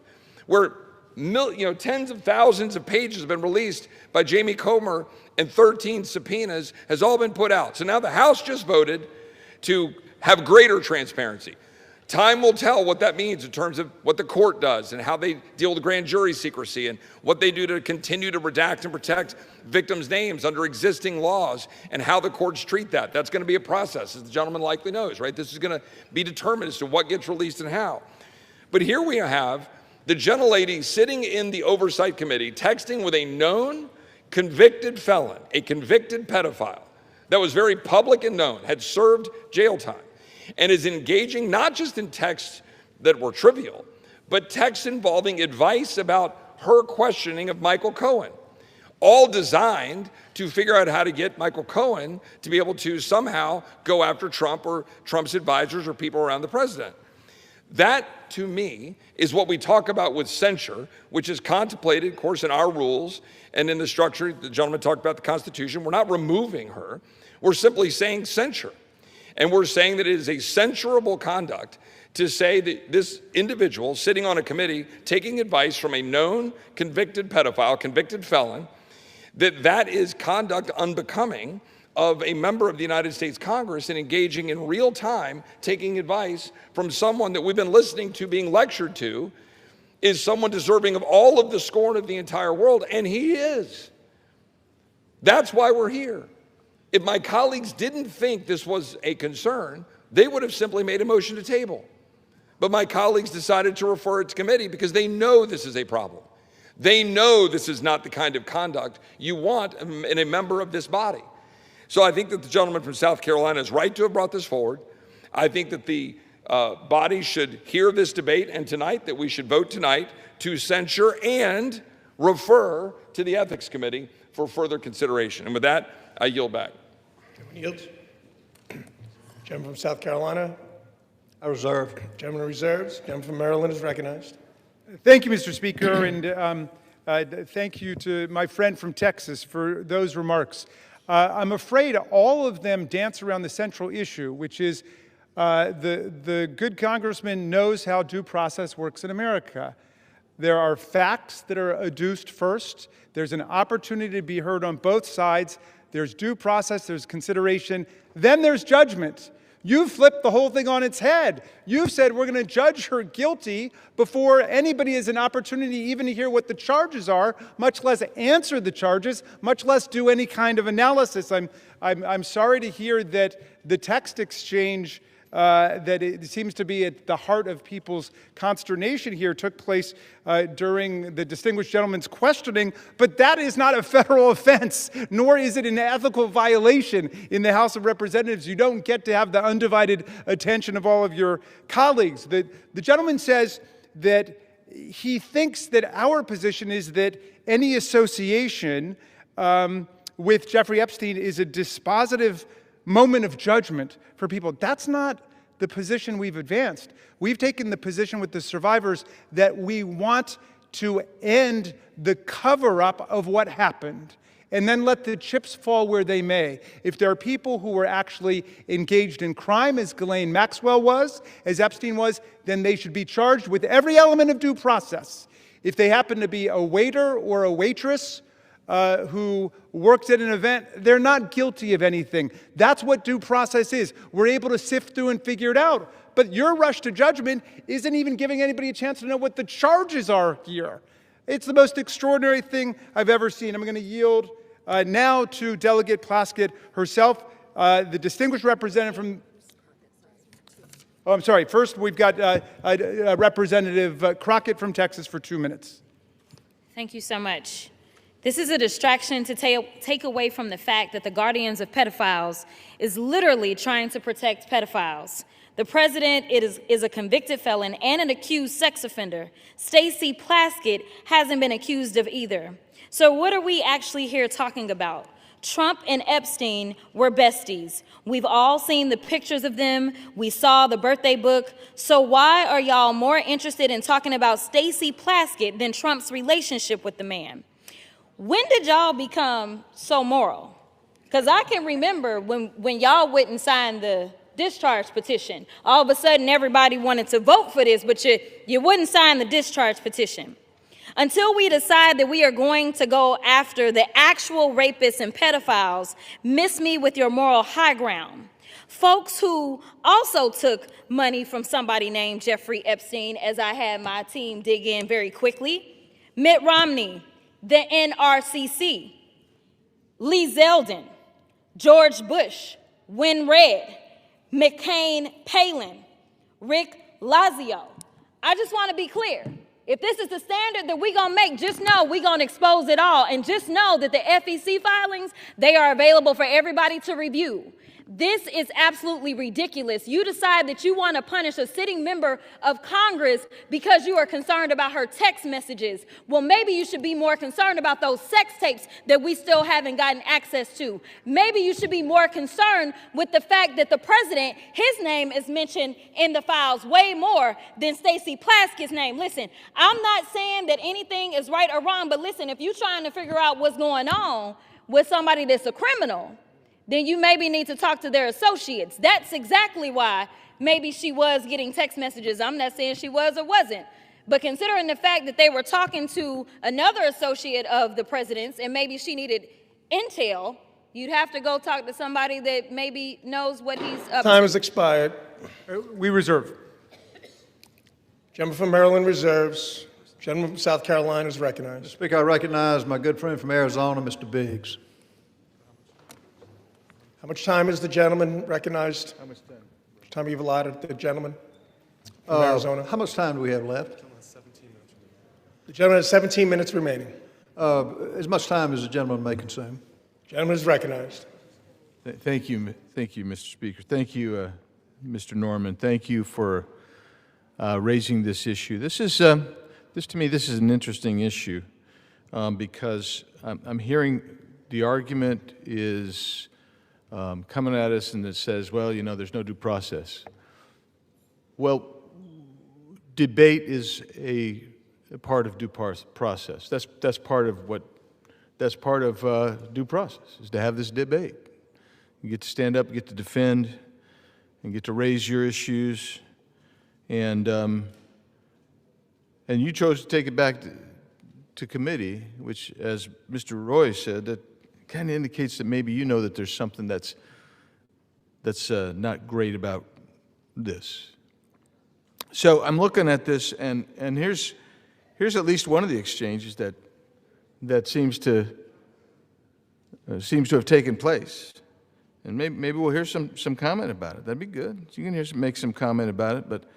But in this exchange, Mr. Epstein sent a text message to the gentlelady from the Virgin Islands, and this is the quote.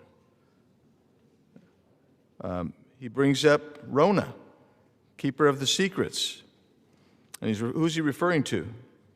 Rona Graff.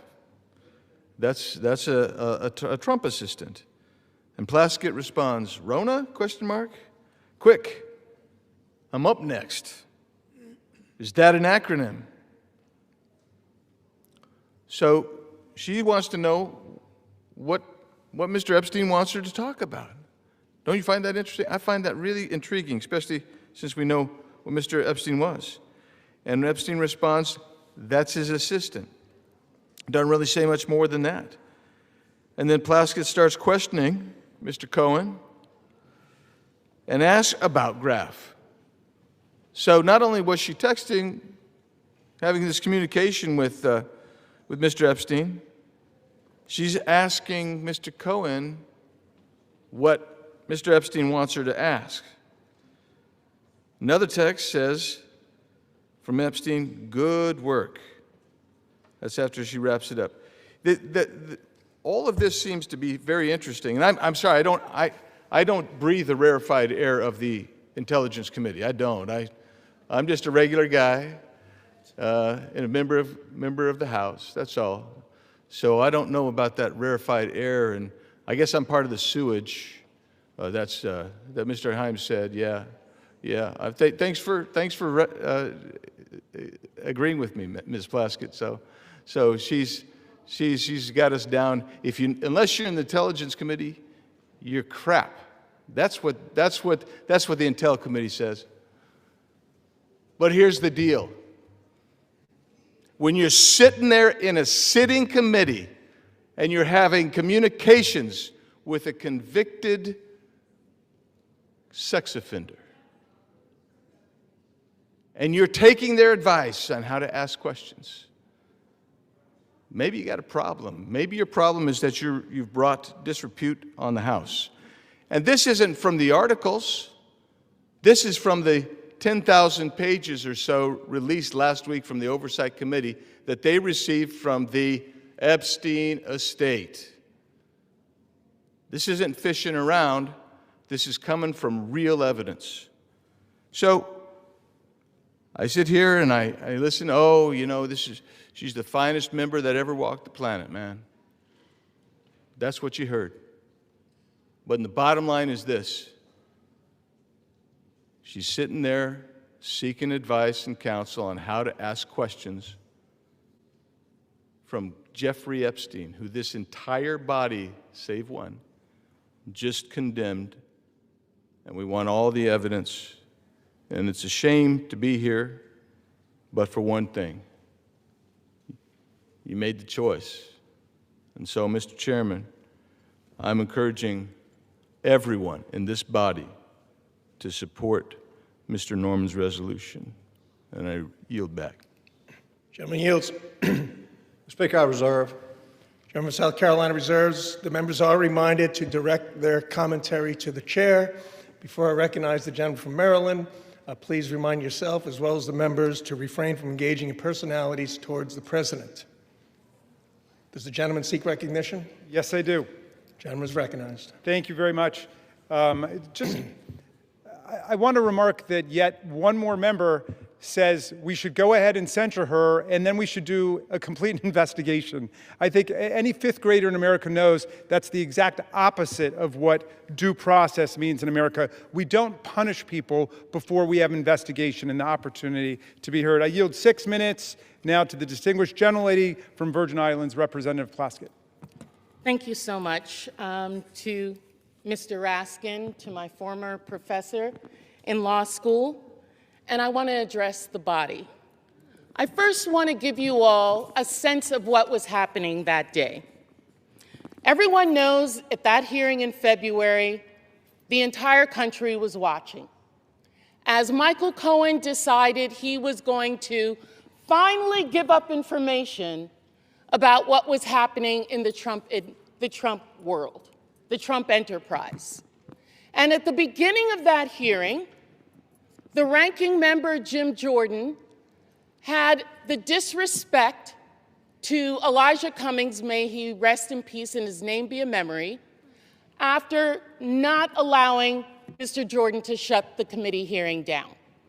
And I turned to Mr. Jordan and told him to have respect for the chair and to basically shut up. And that moment went viral. And I began to get innumerable texts from friends, from foes, from constituents about what was happening in that hearing. And I got a text from Jeffrey Epstein, who at the time was my constituent, who was not public knowledge at that time that he was under federal investigation, and who was sharing information with me. Now, I heard recently from someone that I was seeking advice from him. Let me tell you something. I don't need to get advice on how to question anybody from any individual. I have been a lawyer for 30 years. I have been a narcotics prosecutor in New York City. I have had the honor of being a political appointee at the Justice Department after September 11th as a Republican appointee in the Bush administration. I know how to question individuals. I know how to seek information. I have sought information from confidential informants, from murderers, from other individuals, because I want the truth, not because I need them to tell me what to say. And if you look at the transcript, you will see that I questioned Michael Cohen for 5 minutes. The Washington Post only shows you 30 seconds and takes from it one individual's name that I got from Jeffrey Epstein and didn't know who the individual was, and put that individual with a host of other individuals that I felt the committee should subpoena. They've never been subpoenaed. They've never been questioned. Because at the end of the day, I know that in the Trump administration and with my colleagues over there, it's not about sexual assault. It's not about support of victims. It's about money. It is about money. I have consistently stood against sexual violence and the exploitation of women and children in previous careers as well as here in this body. We all know that Jeffrey Epstein's actions were absolutely reprehensible. As a constituent, as an individual who gave donations to me, when I learned of the extent of his actions after his investigation, I gave that money to women's organizations in my community. Not back to him, but to women in the community who needed that support. That's what I think should have been done, and that's what I did. They've taken a text exchange which shows no participation, no assistance, no involvement in any illegal activity, and weaponized it for political theater, because that's what this is. This has been reviewed by federal courts. Any charges, victims who initially had a case against me dismissed it on their own.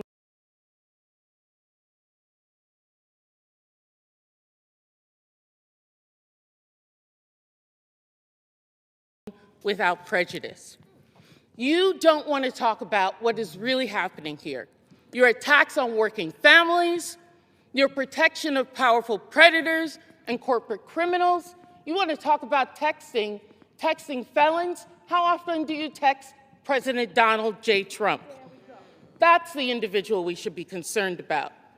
And let me tell you this.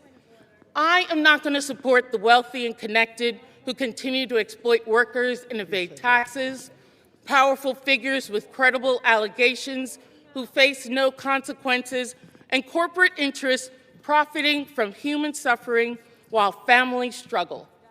And let me tell the people of the Virgin Islands. Gentleman will state his point of order. The point of order is you may not call the President of the United States a felon. That is a violation. Point of order is under consideration, and we're not going to lose order here either, so please. May I continue? May I continue, Mr. Members Speaker? are, however, reminded to refrain, as mentioned a little while ago, from making personality commentary towards the President. The point of order is not timely, so the gentlelady is recognized. Thank you, Mr. Speaker. What is happening here? I feel sorry for my colleagues. I feel sorry for this body. I see members coming and speaking against me who I've never even had a conversation with. You don't know me. You don't know the work that I've done. You don't know the support that I've given to families, to individuals, to support people. I worked a full-time job with children under the age of 5, going to school, law school at night. Do you think I would risk my law degree for any individual? Never mind a reprehensible individual by Jeffrey Epstein, I would not. But what I'm about is the truth. And let me tell the people of the Virgin Islands, this attempt at intimidation will pass. We in the Virgin Islands do not back down from a fight. That is how we won our freedom, and that is how we will continue to grow our equality. And if you censure me, take away a committee, I will still do the work because I am here to support people and to support this great Constitution, which I have sworn numerous times to uphold.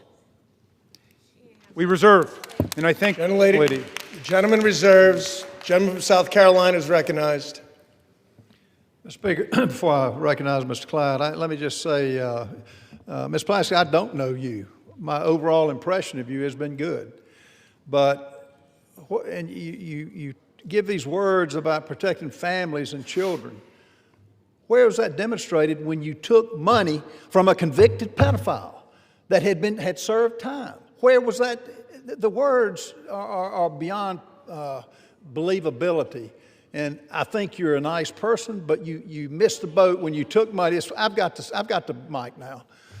You lost your I don't know the word to describe it, but what you did, you deserve to come off the committee. So let me remind you, we want this to go to the Ethics Commission.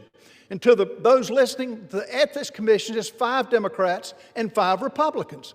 Let them find it. But in the meantime, you do not deserve to serve on a committee with national clearance. And I would like now... Will be reminded again to direct their commentary to the chair. Mr. Speaker, I would like to recognize my good friend from Georgia, Mr. Andrew Clyde. How much time is the gentleman recognize? Shall I recognize him? How much time is left? You have 11 and a half minutes remaining. 5 minutes. Gentleman's recognized for 5 minutes. I thank the gentleman for yielding. My good friend, Mr. Norman from South Carolina. Mr. Speaker, I rise today in support of this resolution censuring and condemning Delegate Stacey Plaskett of the U.S. Virgin Islands for inappropriate coordination with convicted sex offender Jeffrey Epstein during a congressional hearing and removing Delegate Plaskett from the Permanent Select Committee on Intelligence and referring her to the Ethics Committee for further investigation. After 4 years of silence on this matter, not a peep during the entire Biden administration, let me repeat that, after 4 years of silence on this matter about Jeffrey Epstein, House Democrats are now demanding transparency and accountability surrounding Jeffrey Epstein and his associates. While their fake outrage is clearly just another disgusting attempt to smear President Trump, House Republicans are taking this matter seriously and are working toward delivering the much-needed transparency and accountability that the American people deserve. This resolution is accountability, page 1. During the House Oversight Committee's ongoing investigation into Jeffrey Epstein, emails obtained by a congressional subpoena, that's right, it was the congressional subpoena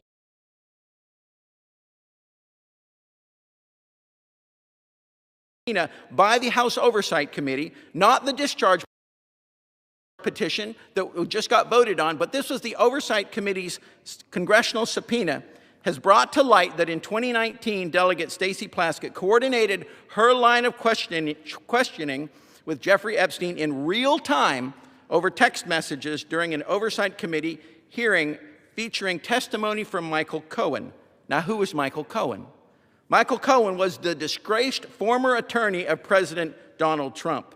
She was asking input from Jeffrey Epstein on how to best question Cohen, and Cohen was himself at that time a convicted felon from 2018. So now that Republicans are exposing Democrat ties to Jeffrey Epstein and his vile crimes, the other side of the aisle has flipped. They apparently no longer want transparency or accountability. Why? Because they don't want the truth.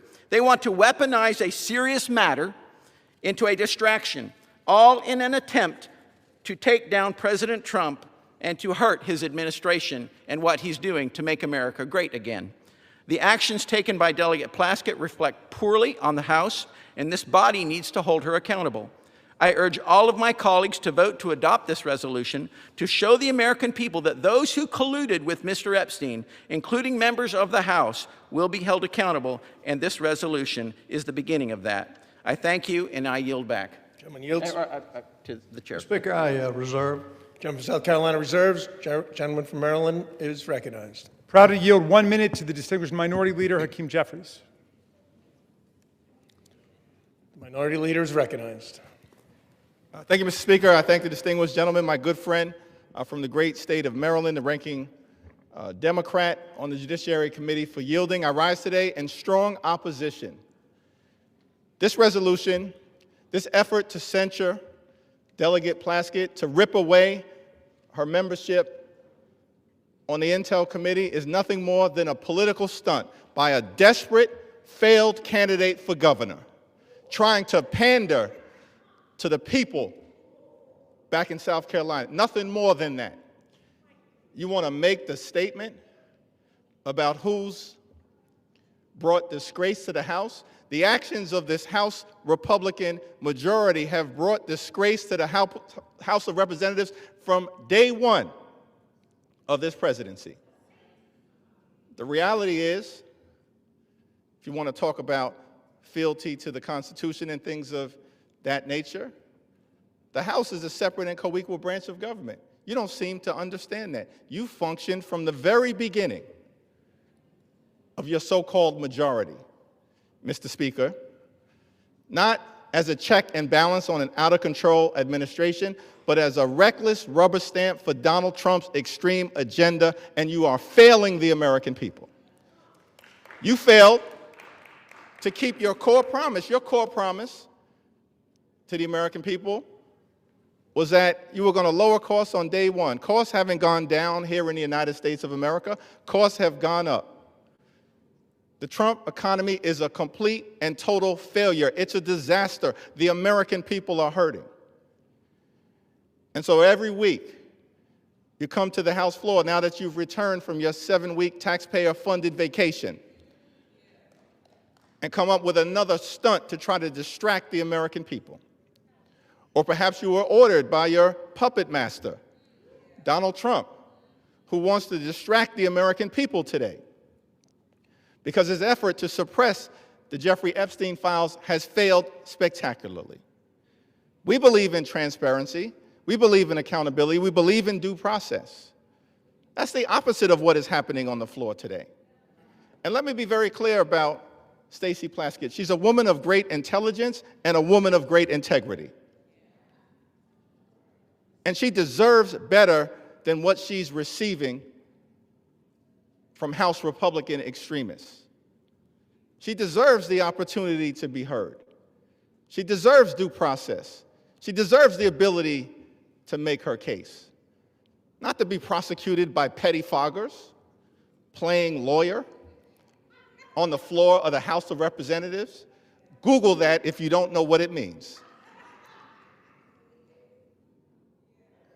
The so-called Freedom Caucus want to lecture us about proceeding at this moment.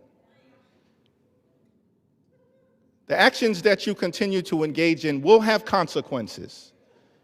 Consequences today, consequences tomorrow, consequences next week, consequences next year, and certainly consequences when the American people throw this House Republican majority out in the aftermath of the election next November. Be very careful about the extreme actions that you continue to engage in. Now, it's extraordinary to me, week after week, censure after censure, and I wonder, is it just coincidence that the last 3 censures we've had on the House floor happen to involve, first, you tried to censure LaMonica MacGyver. And then, Mr. Speaker, Republicans tried to censure Ilhan Omar. And now we're on the floor, and you're trying to censure Stacey Plaskett. What is it exactly that those 3 individuals have in common? House Republicans are going to have to answer for the things, the extreme things that you continue to do. And the American people know this is a phony majority. It's a fake majority. It's not a real majority. Republicans aren't doing anything to make life better for the American people. And that's why we're on the floor right now. There's nothing that House Republicans can do to disgrace Stacey Plaskett because House Republicans continue to disgrace themselves. And so whatever happens later on this evening, the American people will hear from Delegate Plaskett beyond this, making her case. The people of the Virgin Islands, I'm confident, will continue to stand behind her. And we will never be lectured on issues related to accountability and transparency and principle and ethics from this group of extreme House Republicans who continue to visit a national nightmare on the American people, bending the knee to a wannabe king, doing real harm in real time, and at the end of the day, your time is coming as well. I yield back. Chairman yields. How much time do we have, Mr. Speaker? Gentleman has 4.5 minutes. 3.5 minutes. All members are again reminded, including Minority Leader, to direct your comments to the chair. All members are again instructed, including Minority Leader, to refrain from engaging in personalities towards the President. The gentleman from Maryland seeks recognition. No, we'll reserve. Gentleman from Maryland reserves. Gentleman from South Carolina. Speaker, I find it interesting that the Minority Leader mentioned that, we got not really a majority. I will tell you, 77 million people are a majority. They rendered the consequences to elect the president that has revived this country from a disaster 4 years under the Biden administration. Let's go back under a little bit of history here about the hearing. The messages show that Plaskett texted Epstein before the hearings that started that day at 7:55. She texted him, the sex offender, the predator on the children she says she protects. They had comments like she told Ms. Plaskett talk about his grades. She mentioned that she had a great-looking outfit. This is from Mr. Epstein. In 10:40, she broadcast a feed cut to Ms. Plaskett showing her moving her mouth as if she was chewing something. And the Ms. Plaskett mentioned that she had multiple texts. Well, according to the records, and I don't know how many of her texts came from those convicted of felonies, but on at 2:25, Epstein sent 2:25 minutes before Plaskett began questioning Cohen at 2:28. Epstein messaged back, "Good work," at 2:34, 1 minute after Plaskett finished her question to Cohen. So the whole 5 minutes was pretty much conducted under the direction of a convicted pedophile. And this dialogue, Ms. Plaskett was reached by phone Thursday. Plaskett declined to answer questions about the text messages and directed all inquiries to congressional staff. Plaskett's chief of staff said Thursday she was not in a position to confirm or not whether the Congresswoman was texting with Mr. Epstein at the hearing. She did not respond to follow-up questions. Bottom line, these are facts. These are text messages. This wasn't smoke and mirrors. So it's interesting that they're taking that tact. But, Mr. Speaker, how much time do I have left? Gentleman has 6.5 minutes remaining. I reserve. Gentleman from South Carolina reserves. Gentleman from Maryland. I'm yielding 1 minute to the representative from New York, Ms. Clark. Gentlelady is recognized. Mr. Speaker, I rise today on behalf of the Congressional Black Caucus, the conscience of the Congress, in strong opposition to this resolution.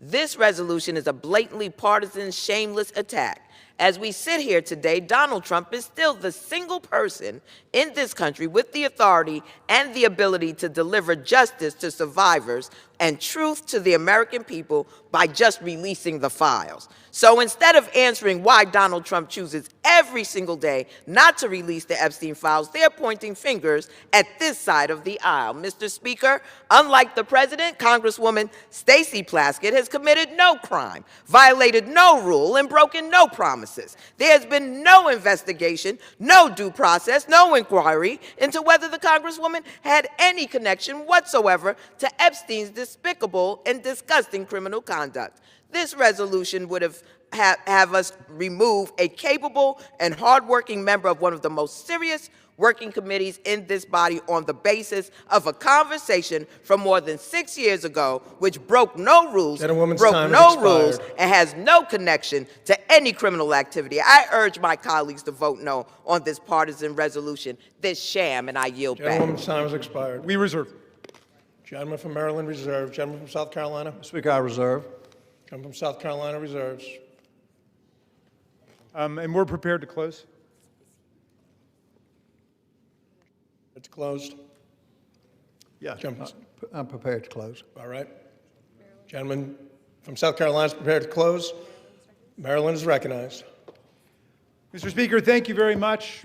I want to start by addressing the young people who appear to be in the audience this evening, because I'm afraid some of my arguments are lost on some of our colleagues across the aisle suffering from Trump derangement syndrome. It seems to have completely warped their minds today, and they're not thinking clearly about the Constitution or about the rule of law. But the young people here will recognize, if they read this resolution, immediately what's wrong with it, because it's replete with phrases like this, that this one incident that they're referring to raises serious questions about the judgment and the integrity and the fitness to serve. Well, I think that's absurd, but in any event, if you think it raises serious questions, presumably you would want the answers to those questions. But you don't get answers by rushing to judgment and turning the whole process upside down. This resolution starts by saying we censure her, we remove her from committee, and the very next component of it says we direct the Committee on Ethics to conduct an investigation. That is the opposite of due process, and I hope at least future generations will understand that's not how we hold people accountable, whether it's under criminal law, under civil law, or under an ethics process, which they purport to want to be launching here. Again, go back to the George Santos standard. The reason we voted against just hanging him out to dry and censoring him and expelling him is because the process hadn't happened yet. And Democrats and Republicans together did it, but they're thinking in solely partisan terms. Even Matt Gaetz, accused of having sex with a 17-year-old, was never censured by the House of Representatives. Even with Speaker McCarthy and others condemning him for what he did, we did not censure him. Think about what you're doing to the precedents of this body by trying to attack Ms. Plaskett. And let me just close with a personal thought. I wasn't going to bring it up because I didn't want to embarrass her, but she was one of the 3 finest students I ever had in constitutional law. She was a straight A student in the early 1990s. She's a straight A student in the 21st century. I'm proud not only that she was my student, but that she's my friend and that she's my colleague, and you don't disgrace us in any way. You go to work every day for the people of Virgin Islands, and we're proud of you. With that, I'll yield back. Gentleman yields. Gentleman from South Carolina is recognized. Mr. Speaker, I find it interesting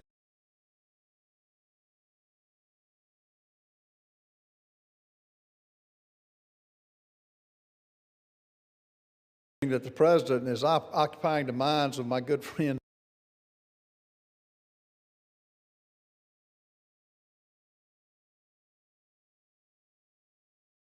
on the left, rent-free. And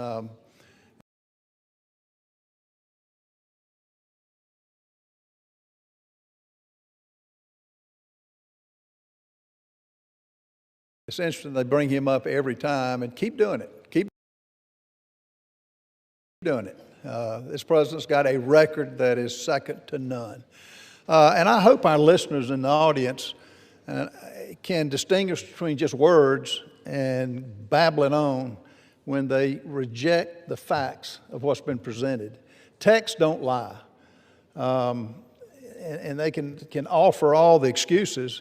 And I do think Ms. Plaskett is a nice lady. She made a mistake here, a bad mistake. She took advice from a convicted pedophile that is indefensible in this discussion here today. Mr. Speaker, I've listened to my colleagues defend the indefensible. I've heard everything from this is old news to this is just politics. But not a single person has disputed the key fact. Written records in Epstein's own estate documents show Delegate Plaskett sought his input for an official hearing. This is the issue, that alone. Everything else is just noise. This chamber cannot overlook that a sitting member of Congress coordinated with a convicted sex offender to prepare questions for an official proceeding. Imagine telling the American people that that's acceptable.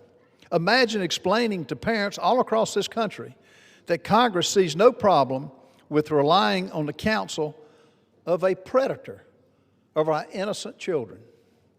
Some of my colleagues want to blur the edges, soften the facts, or bury this under procedural fog, noise as I call it. But sunlight is the best disinfectant, and accountability is not optional. This resolution is not excessive at all.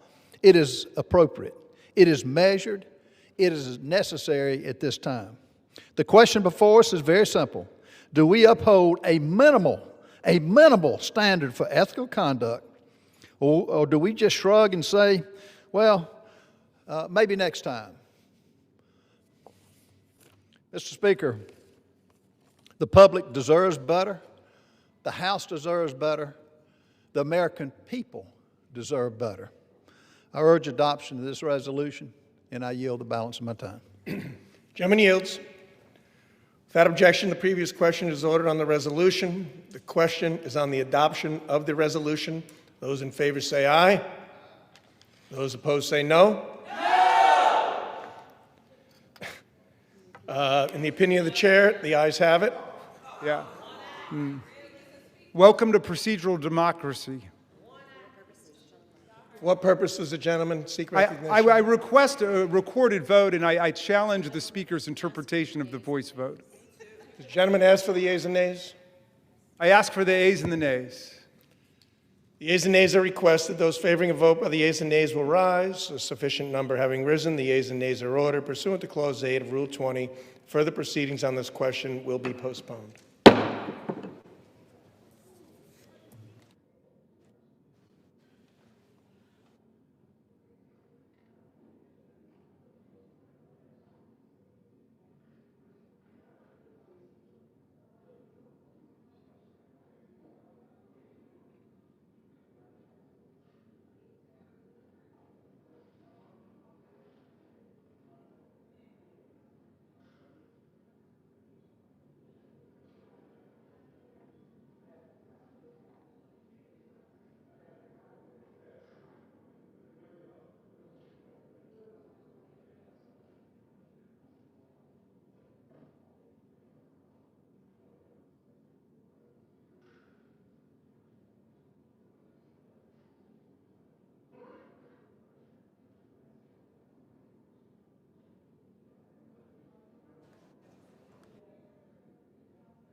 Okay. For what purpose does the gentleman from Arkansas, Mr. Westerman, seek recognition? Mr. Speaker, pursuant to House Resolution 879, I call up H.J. Res. 130 and ask for its immediate consideration in the House. The clerk will report the title of the joint resolution. House Joint Resolution 130, Joint Resolution providing for congressional disapproval under Chapter 8 of Title 5 United States Code of the rules submitted by the Bureau of Land Management relating to Buffalo Field Office Record of Decision and Approved Resource Management Plan Amendment. Pursuant to House Resolution 879, the joint resolution is considered read. The joint resolution shall be debatable for 1 hour, equally divided and controlled by the chair and ranking minority member of the Committee on Natural Resources or their respective designees. The gentleman from Arkansas, Mr. Westman, and the gentleman from California, Mr. Huffman, each will control 30 minutes. The chair recognizes the gentleman from Arkansas, Mr. Westman. Mr. Speaker, I ask unanimous consent that all members have 5 legislative days to revise and extend their remarks and to include extraneous material on H.J. Res. 130. Without objection. Mr. Speaker, I yield myself such time as I may consume. The gentleman is recognized.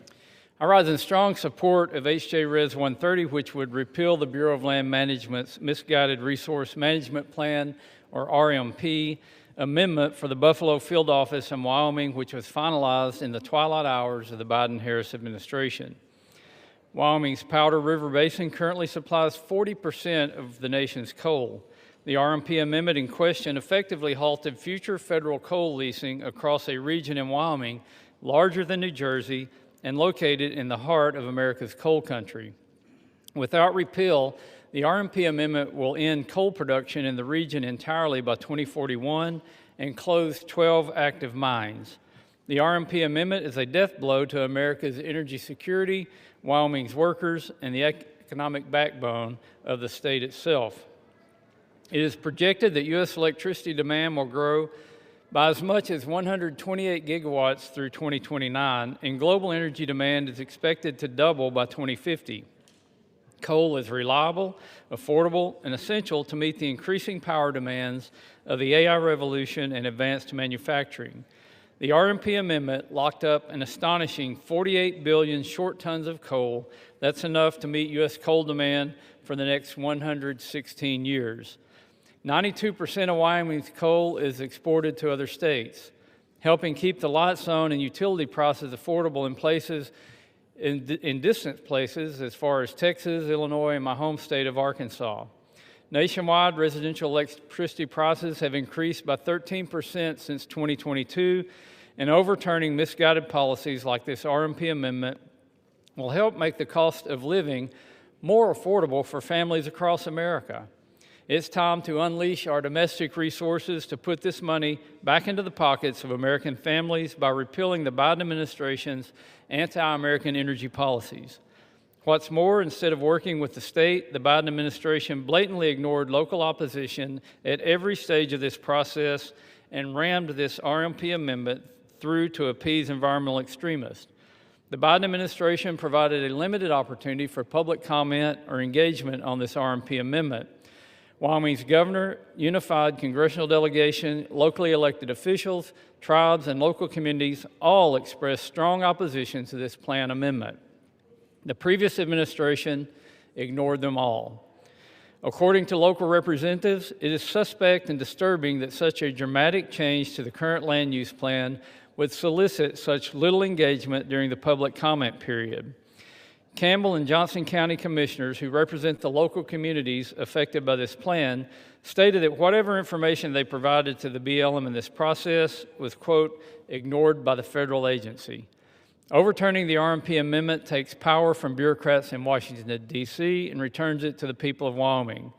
The BLM also ignored tribal input in developing this RMP amendment. The Navajo Transitional Energy Company, which is wholly owned by the Navajo Nation, provided detailed comments opposing this amendment that were all dismissed by the BLM. In a letter they submitted to the agency, they stated, quote, BLM consistently downplayed the reasonably foreseeable negative impacts of the mine's closures on the surrounding social justice communities, and it did not even consider the jobs lost in the downstream communities that rely on the Powder River Basin coal, end quote. Energy security is national security, and Wyoming's energy industry remains indispensable to ensuring America stays energy dominant. Wyoming's Powder River Basin, with its low sulfur coal, produces the world's cleanest burning coal. We should be focused on exporting this abundant natural resource to our allies abroad, not burying this baseload power under layers of bureaucracy. By passing this CRA today, we're advancing President Trump's executive orders on unleashing American energy and reinvigorating America's coal industry. We're also restoring hundreds of millions of dollars in future revenue for Wyoming's K-12 public education system and protecting more than 4,000 high-paying jobs in rural Wyoming. In conjunction with the pro-energy policies included in the Working Families Tax Cut Law, this CRA also has the potential to generate more than $260 million for the federal treasury. This CRA helps the U.S. remain energy dominant and will lower prices for families, strengthen our economy, and boost real wages for hardworking men and women. I urge my colleagues to stand with Wyoming, stand with American workers, and stand for energy security by supporting this resolution. I reserve the balance of my time. Gentleman reserves. Gentleman from California is recognized. Thank you, Mr. Speaker. And let me wish Chairman Westerman a happy birthday. I do wish him a happy birthday, but even that goodwill does not change the fact that this is bad legislation. And so, unfortunately, Bruce, I'm going to have to rise in opposition to the bill while wishing you a happy birthday. We are, Mr. Speaker, all grateful that the Republican shutdown is finally over, but millions of Americans are still on the cusp of losing health care. They are struggling to put food on the table. And after their 7-week paid vacation, I can't imagine anything more disconnected than for House Republicans to come back here and make their first priority not helping working families to make ends meet, but jamming through more favors for their billionaire buddies. These 3 Congressional Review Act, or CRA, resolutions treat America's public lands like they are just lines on a balance sheet. They silence public opinion. They ignore the fires and storms that are made worse by climate change. all of it to make fossil fuel extraction the #1 priority going forward for how we manage our public lands. Wildfire defense, public safety, recreation, conservation, all of these take a back seat now to maximizing corporate profits, even in our most fragile landscapes like America's Arctic. Americans want clean air, clean water, accessible public lands, not handouts to polluters. Overturning balanced, forward-looking BLM plans in Wyoming and Alaska is a colossal mistake. Across the federal land management agencies, plans like these are the foundation for responsible, sustainable management of our public lands. RMPs are the product of extensive public input, rigorous scientific reviews, meaningful tribal consultation, and balancing the activities on our public lands, from energy development to recreation, is what these plans do. They reflect the needs of communities, industries, ecosystems, and they outline a clear vision for the stewardship of millions of acres of public lands. Let's look at the Buffalo Field Office RMP targeted by this particular resolution. It was developed after a court found that the previous plan failed to address the public health and climate impacts of unfettered coal mining in the region. Importantly, the current RMP was also developed after robust tribal consultation and public input. So we're just going to throw that all away? I strongly oppose HRES 130, which would repeal the current balanced RMP for BLM's Buffalo Field Office in order to prop up the coal industry in Wyoming's Powder River Valley. The plan targeted by this resolution ended new coal leasing in the region because of its harm to the climate and public health, and because of decreasing demand for coal. At the same time, the plan allowed existing mines to continue to operate through the end of their current leases. Rescinding this plan means locking us into unnecessary emissions and energy costs at a time when the planet and the American people cannot afford it, and it also puts us on a treadmill of litigation and uncertainty, sending us back theoretically to a plan that was already adjudicated to be illegal, or maybe waiting for a new plan to come forward from the Trump administration, and I guess hoping that a future court will decide that it's not substantially similar to the ones that have been thrown out with your CRA. This is something that my friends across the aisle simply haven't thought through. There is so much chaos and uncertainty when the sledgehammer of the CRA is used in this reckless manner. Now, House Republicans already passed and the administration implemented unprecedented giveaways to the coal industry through the One Big Beautiful Bill Act, including slashing the royalty rates for coal from 12% to 7.5%, and opening more than 13 million acres of public lands for coal leasing. But even with these handouts, it's not enough to reverse decades of market contraction in the coal industry. The coal industry is dying. What Republicans don't mention is that BLM's coal lease sales this year have either failed to reach market value, been indefinitely canceled, or received little to no bids. Rather than simply redoing this RMP through the well-established public process, which the Trump administration is already doing, House Republicans want to overturn it using the CRA, again, an extremely blunt instrument that will throw us into great uncertainty and litigation for sure.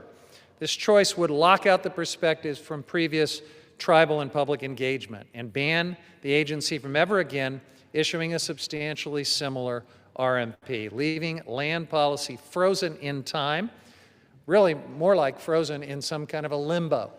Incredible uncertainty and chaos. House Republicans want to permanently enshrine fossil fuel extraction as the top priority for millions of acres of public land across the country, no matter the cost.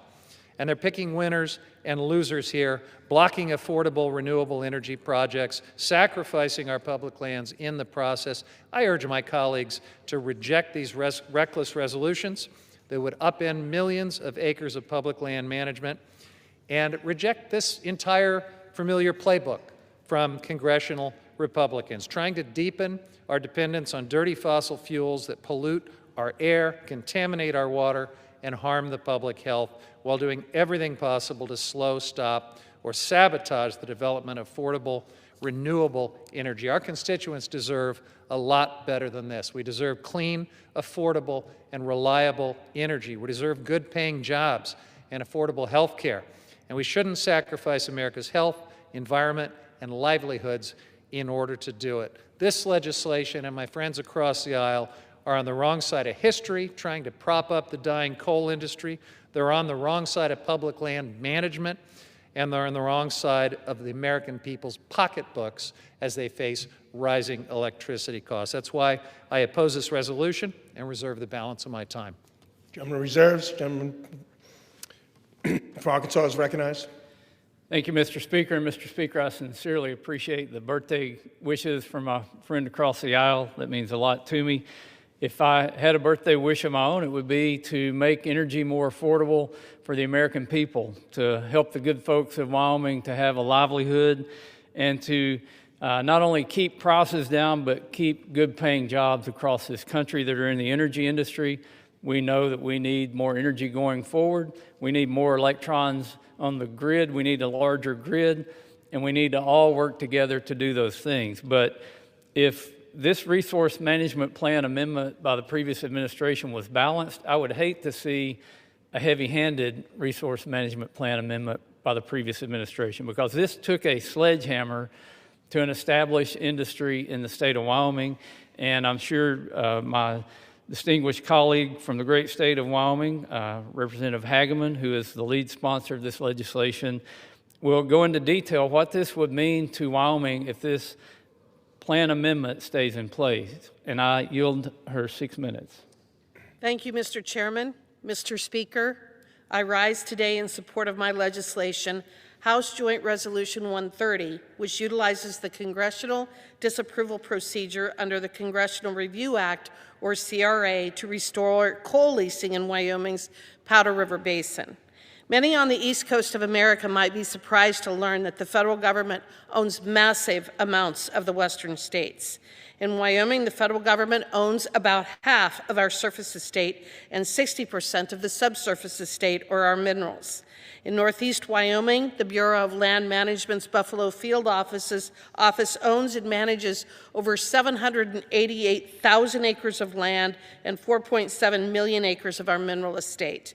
Notably, this land encompasses Wyoming's share of the Powder River Basin, North America's largest coal deposit, responsible for the production of 40% of our nation's coal. Wyoming is the largest coal producer in the nation. We, in other words, are responsible for ensuring that you can turn on your lights and heat your home. The BLM manages its public lands pursuant to the Federal Land Policy Management Act, which is implemented pursuant to what we refer to as Resource Management Plans, or RMPs. These RMPs are designed to maximize resource values for the public. The BLM is required to comply with a multiple-use mandate, ensuring that these combination of uses meet current and future needs of the American people. In its waning days, the Biden administration issued an RMP amendment for the Buffalo Field office, which pursued the no new leasing alternative, pulling 481,000 acres of America's largest coal reserves and resources offline, making 48 billion short tons of coal unavailable and ending leasing in the Powder River Basin. Such a decision cannot be considered a legitimate or legal RMP pursuant to FLPMA, and neither does it align with Congress's multiple-use mandate. The Biden RMP is instead very clearly a mineral withdrawal enacted by climate activists in direct violation of the law. The Biden administration's decision to terminate mining in Wyoming's PRB is not only irresponsible and harmful, but downright illegal, a mechanism used by the governing elite to inflict harm on every single citizen of this great country to further climate change lunacy. If this RMPA is allowed to continue, it would risk 4,122 jobs in rural Wyoming, $1.9 billion in labor output through 2048, and millions of dollars in state revenue used to fund public K-12 education.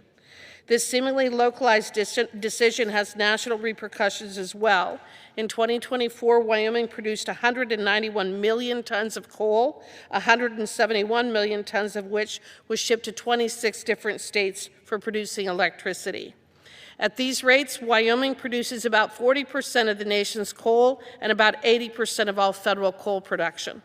With coal generating as much as 23% of America's electricity at any given time, Wyoming coal supplies as much as 9.2% of the electricity produced in this country. Watching the arguments in the Rules Committee last night and on the floor today, it is clear that affordability is the word of the day for my colleagues across the aisle. If utility bills for Americans is something they genuinely care about, then I encourage them to vote for H.J. Res. 130 and to not turn off the Powder River Basin coal, which accounts for so much of American energy and could generate even more if Washington, D.C. had not waged a war on coal for the last 3 decades. In short, it is policies such as no new coal leasing contained in this Buffalo RMP that reduces affordability, which my colleagues on the other side of the aisle will be supporting if they continue to oppose H.J. Res. 130. This vote today is a vote to shore up the grid, which will have positive impacts on the utility bills of Americans. When combined with what this majority did for energy development in the One Big Beautiful Bill, we are shoring up centuries of energy production.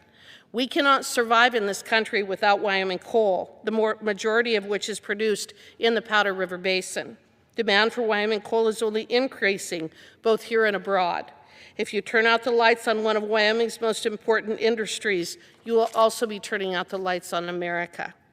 The Biden administration knew this and pursued this harmful policy anyway, and they did so in violation of the law.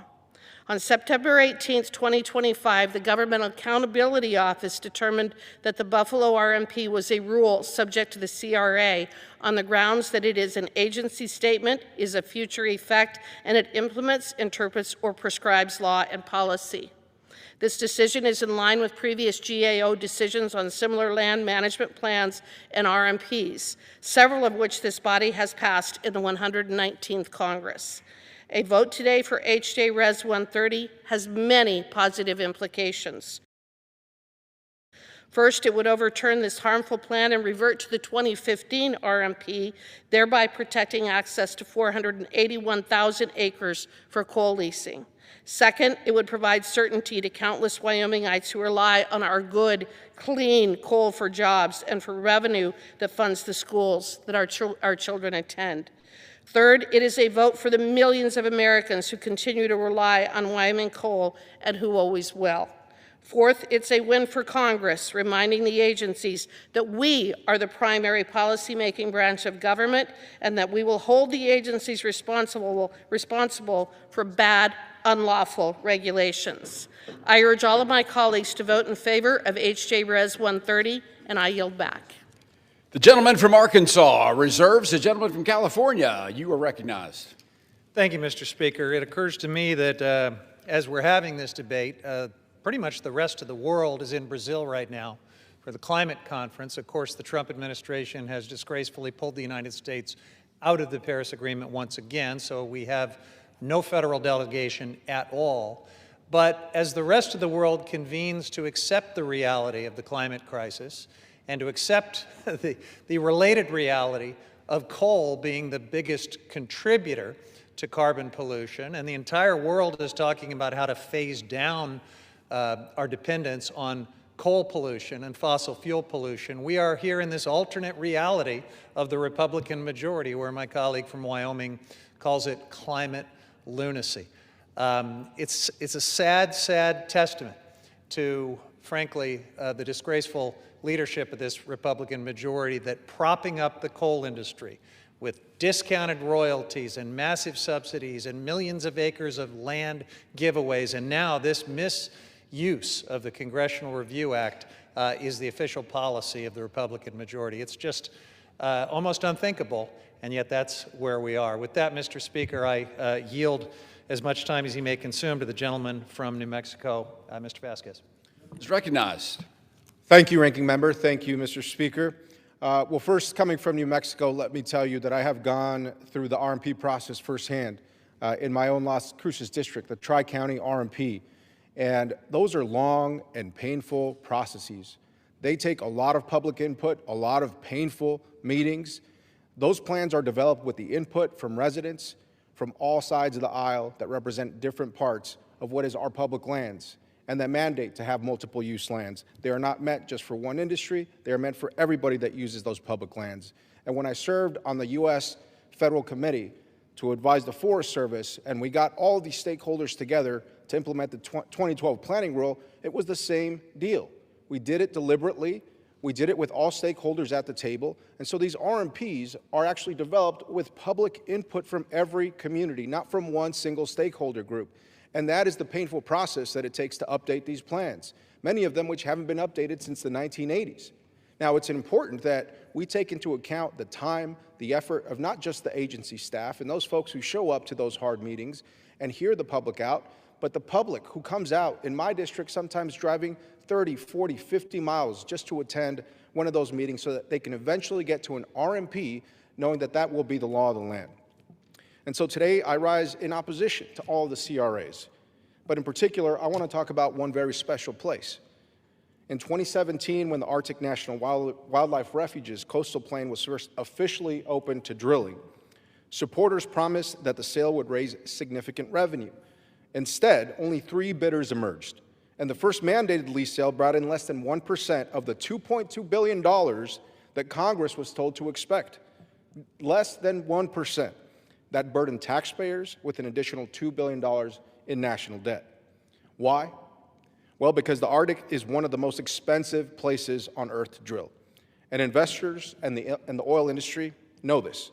In fact, BP and Shell already abandoned their Arctic proposals, even paying to exit those leases.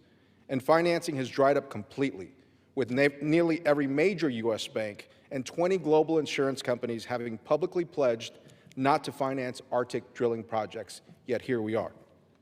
The coastal plain is too remote, too costly, and too risky to make drilling financially feasible, especially when we already produce record oil and gas volumes elsewhere at a far lower cost to taxpayers, including in my district, the Permian Basin.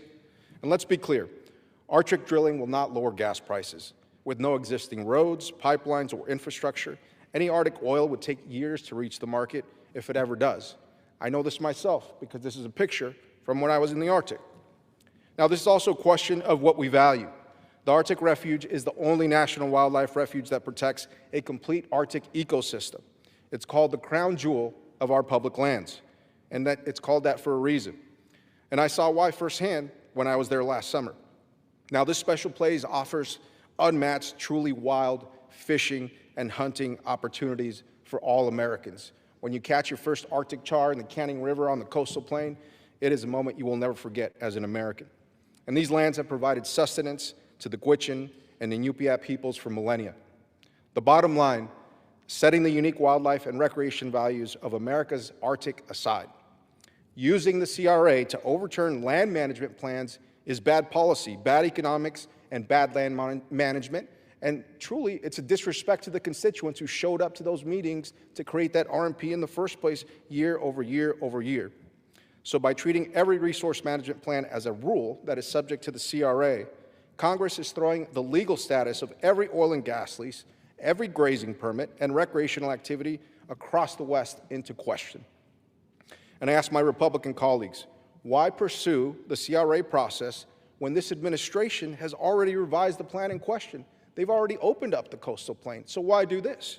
We should vote no, not to score a political point, but because this proposal simply doesn't make sense and won't work.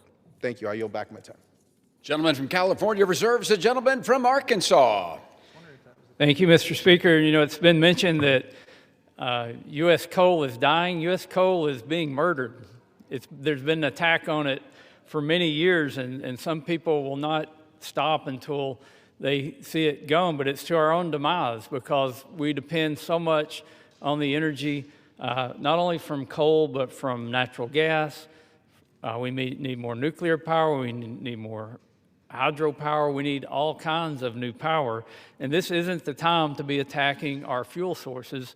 And You know, we'll have a debate on the Arctic slope and the coastal plain, but when we're talking about Wyoming, we're talking about coal, and we're talking about really the backbone of our electrical generating and distribution system.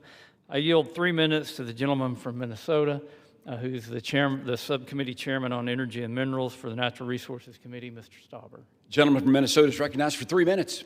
Thank you, Mr. Speaker. I rise today in strong support of this CRA resolution introduced by my good friend and colleague from Wyoming, Representative Hagman. This resolution overturns the Biden administration's actions to lock up public lands in Wyoming from responsible coal development, all part of the Democrat and President Biden's agenda, which was anywhere but America, any worker but American energy agenda. Last year, I had the opportunity to join Representative Hagman on a tour across the Powder River Basin, where we visited the coal mines and met the proud men and women who have been working there for generations. While I visited one of these mines, I met a union electrician, third-generation miner, who raised his hand and stated, "Please don't take our jobs away. I'm working here, and my son just got hired here." The passion he had for the industry and these jobs were incredible. He and now his children work in that coal mine. That gentleman told me his family story with a lump in his throat. Like generations before him, he and now his children had access to good-paying union jobs in the coal mine across the Powder River Basin. But thanks to the Biden administration's continued war on coal, his job and his livelihood was on the line, as the mine he worked in was set to run out of coal reserves in just a few short years.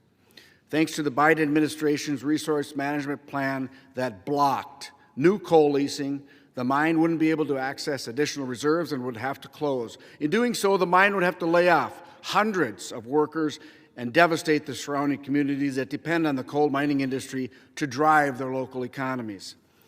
With tears in their eyes, this electrician asked me to save his job and save his livelihood so he could continue to provide for his family and energy for America. Mr. Speaker, we have the opportunity today to do just that. By voting in favor of this CRA, we will be able to roll back the disastrous Biden administration's anti-American energy policies and keep the Powder River Basin alive. And through the CRA, we will stop future anti-American energy administrations from taking similar steps to shut down the Powder River Basin. I want to thank my colleague from Wyoming for introducing this important CRA resolution on behalf of the hardworking men and women that make up Wyoming's coal industry. I urge my colleagues to join me in voting for this resolution, and I yield back. Mr. Speaker, I have no further requests for time. I'm prepared to close and reserve the balance of my time. Gentleman from Arkansas is prepared to close and reserves the balance of his time. The gentleman from California is recognized. Thank you, Mr. Speaker. You know, it's a little bit rich to hear all of this concern about jobs and the poor electrician who's going to lose a job, and to hear all of this concern about the energy that we desperately need to meet projected demand increase. What we're really hearing across the aisle is a very selective concern about some jobs and about some types of energy, because as we're having this debate about a desperate scheme to try to prop up the dying coal industry, not just with this CRA, but with the discounted royalties, with the massive public land giveaways, with all of the other favors that have been doled out to this industry. At the same time, the Trump administration is trying in every way it can to kill off the clean energy industry, which generates far more jobs than coal. Far more people stand to lose their jobs. Far more electricians, like the one my friend was just so concerned about a moment ago, stand to lose their jobs because of this war on clean energy that my friends across the aisle are just fine with.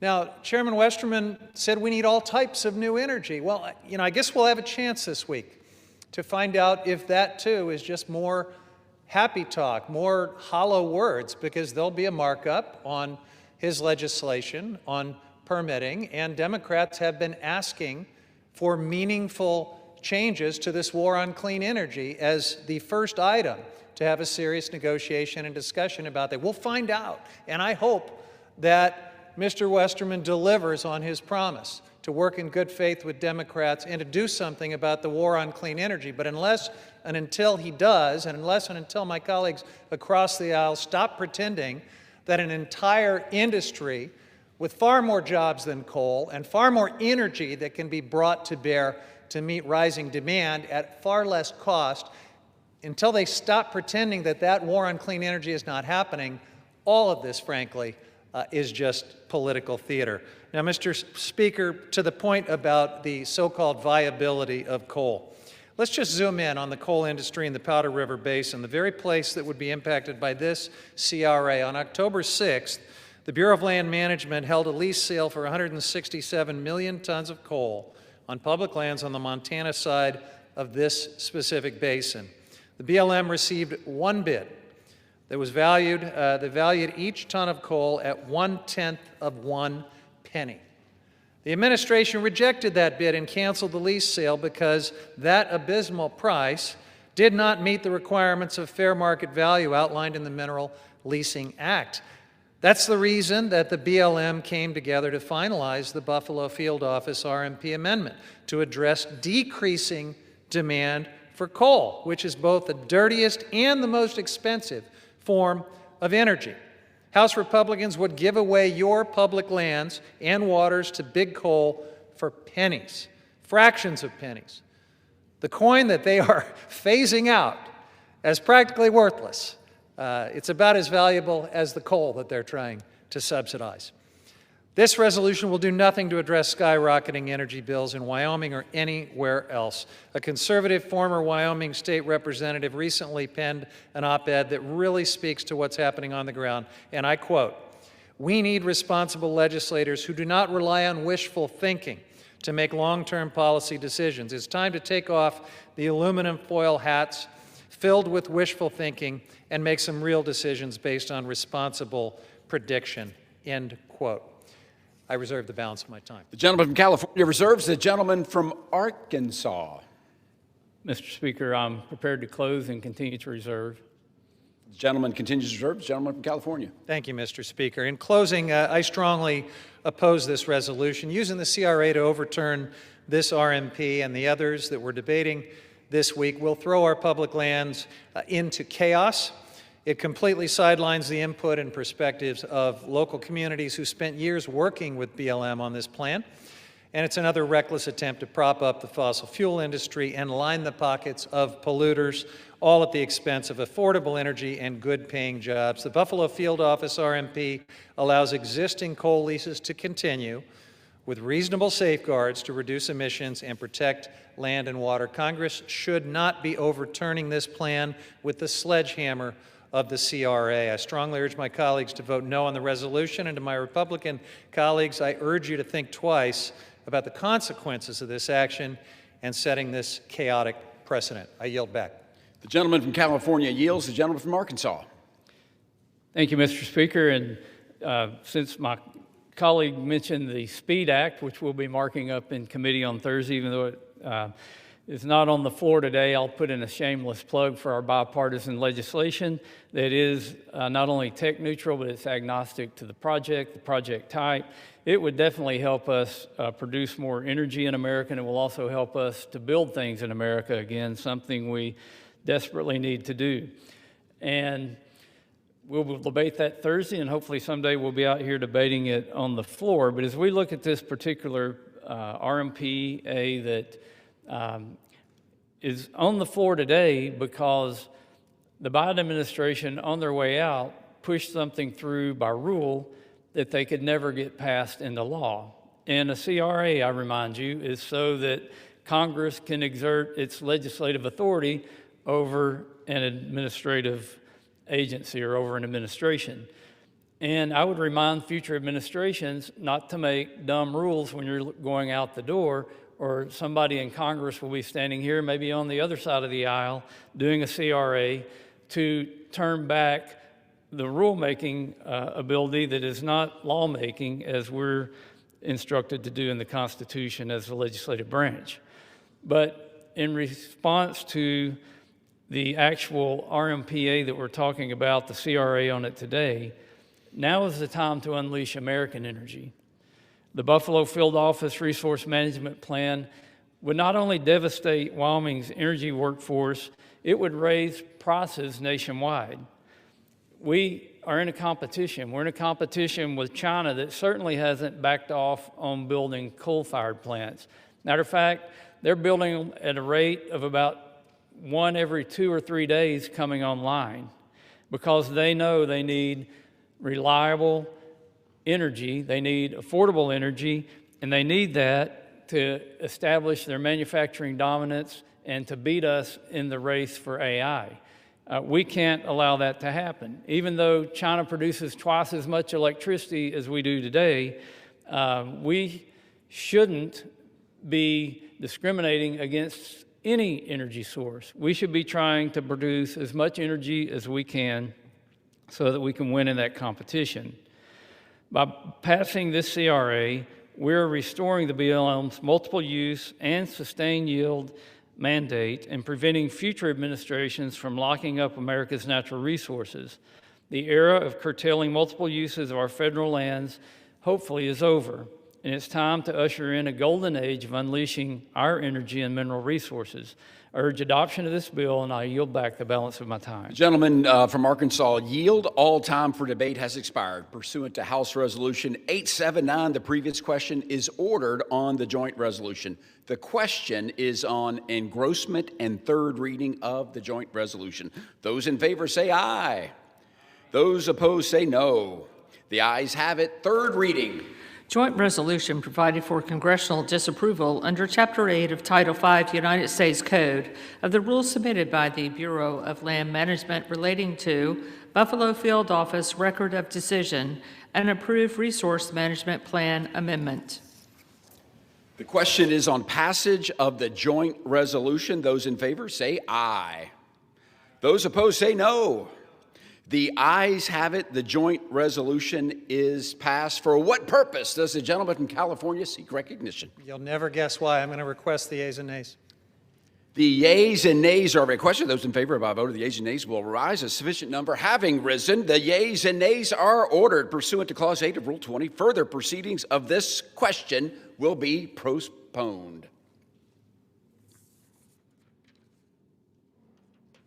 For what purpose does the gentleman from Arkansas, Mr. Westerman, seek recognition? Mr. Speaker, pursuant to House Resolution 879, I call up H.J. Res. 131 and ask for its immediate consideration in the House. Clerk will report the title of the joint resolution. House Joint Resolution 131, joint resolution providing for congressional disapproval under Chapter 8 of Title 5 United States Code of the rules submitted by the Bureau of Land Management relating to Coastal Plain Oil and Gas Leasing Program, Record of Decision. Pursuant to House Resolution 879, the joint resolution is considered read. The joint resolution shall be debatable for 1 hour, equally divided and controlled by the chair and ranking minority member of the Committee on Natural Resources or their respective designees. The gentleman from Arkansas, Mr. Westerman, and the gentleman from California, Mr. Huffman, will each control 30 minutes. The chair recognizes the gentleman from Arkansas. Mr. Westerman, you are recognized. Mr. Speaker, I ask unanimous consent that all members be given 5 legislative days to revise and extend their remarks and to include extraneous material on H.J. Res. 131. Without objection. Mr. Speaker, I yield myself such time as I may consume. The gentleman is recognized. I rise today in support of H.J. Res. 131, which would repeal a Biden-era record of decision, or a ROD, restricting oil and gas production on 1.16 million acres within the 1002 area of the Arctic National Wildlife Refuge, also known as ANWR. The 1002 area of ANWR was specifically set aside by Congress for its oil and gas potential and estimated to hold anywhere between 4.25 and 11.8 billion barrels of recoverable oil. Prior to the passage of the Working Families Tax Cut Law, which requires 4 lease sales to be held over a 10-year period, Congress had previously mandated energy leasing in the area, an action that had the support of local North Slope communities and native villages. In fact, last Congress, we held a bipartisan legislative hearing on H.R. 6285, Alaska's Right to Produce Act, where we heard from tribal representatives, including Inupiat leadership from the native village of Kaktovik, the only indigenous tribal community within AMWIRE. In that hearing, Doreen Levitt, Director of Natural Resources for the Inupiat community of the Arctic Slope, said, and I quote, "The North Slope Inupiat live in one of the most remote areas of the country, with none of their communities connected by a permanent road system to each other or to municipalities in the state, making private and public investment very costly, so it is up to their people to seek out opportunities and partners to strengthen their regional economy," end quote. Instead of working with Arctic Slope communities to create economic opportunities, the Biden-era ROD further limited the economic prospects available to those in the region, reducing investment and cutting off essential new infrastructure that would support resource development. During President Trump's first administration, consistent with federal law and local voices, the Department of Interior finalized plans to make all 1.56 million acres of the coastal plain available to oil and gas leasing. Lamentably, in 2024, the Biden administration disregarded local tribal voices and reversed course, implementing a new record of decision that chose the most restrictive alternative, making available the minimal amount of acreage for energy leasing. The Biden administration also included energy prohibitive stipulations in the ROD designed to undermine energy lease sales in the 1002 area. These provisions were horrifically successful, as the last lease sale held received no bids. The Biden administration's anti-energy decisions limit economic opportunities for local Alaskans and Alaska Natives living within AMWIRE. Congress must move to repeal the Biden-era ROD that runs counter to congressional intent and unfairly reduces economic opportunities in the region. I want to thank Representative Begich for his work on H.J. Res. 131 so we can restore common sense to the management of AMWIRE's vast resources and again unleash American energy. I urge my colleagues to support this legislation, and I reserve the balance of my time. Gentleman's mark is all reserves. The gentleman from California, you're recognized. Thank you, Mr. Speaker. I strongly oppose H.J. Res. 131.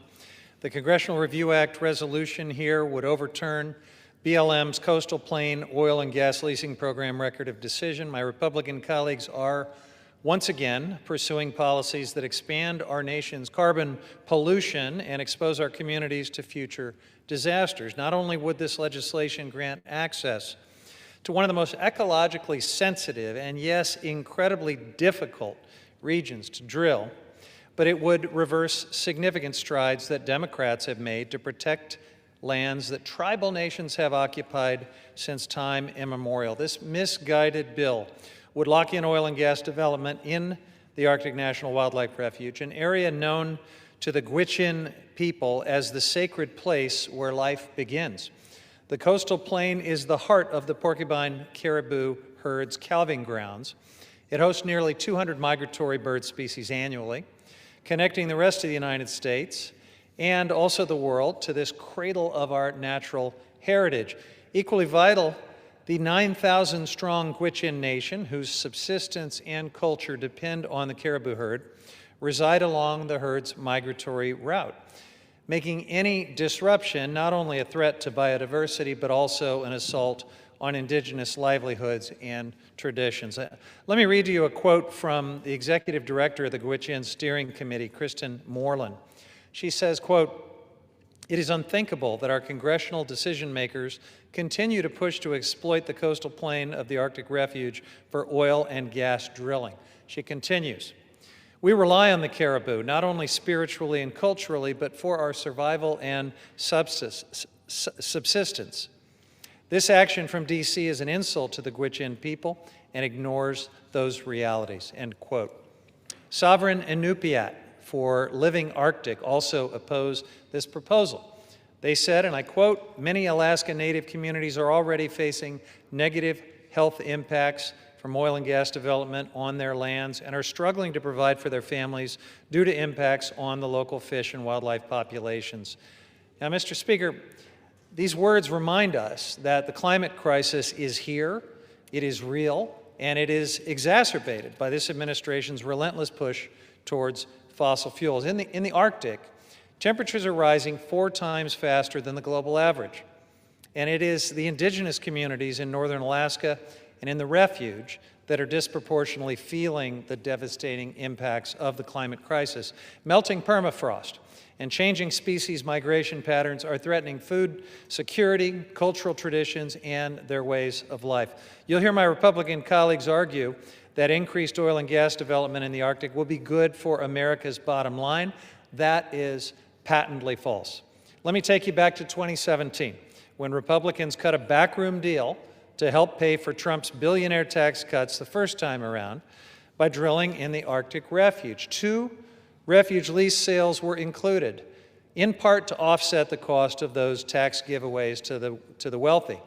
Republicans in Congress and the Trump administration promised that these lease sales would bring in $1.8 billion in revenue for the federal government and the state of Alaska. Well, when the first lease sale finally took place in 2021, guess what happened? It generated less than $15 million. That is around 2% of what the CBO had estimated. In 2022, 2 of the lease sales, 2 of the lessees actually asked BLM to cancel and refund their leases. Separately, in 2021, 2 development companies actually paid $10 million to walk away from their legacy leases in the Arctic refuge. That's about the only revenue we've been able to generate in this spectacularly difficult place to drill.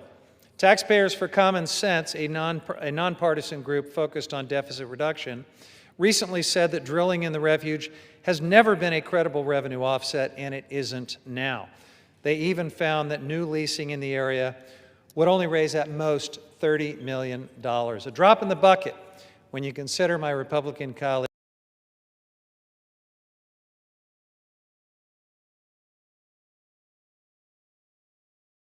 big, ugly bill, which will cost American taxpayers $3.4 trillion.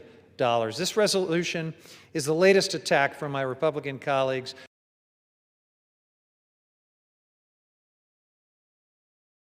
to undercut our public lands, to prop up fossil fuel polluters and the expensive energy sources that they peddle, and to leave people out of the decision-making process.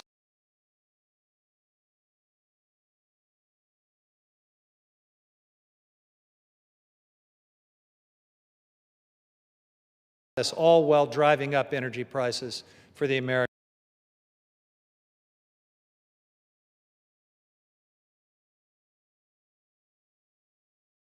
people. I urge my colleagues to join me in the longstanding bipartisan support for protecting the Arctic refuge by opposing H.J. Res. 131, and I reserve the balance of my time. The gentleman from California reserves. The gentleman from Arkansas is recognized.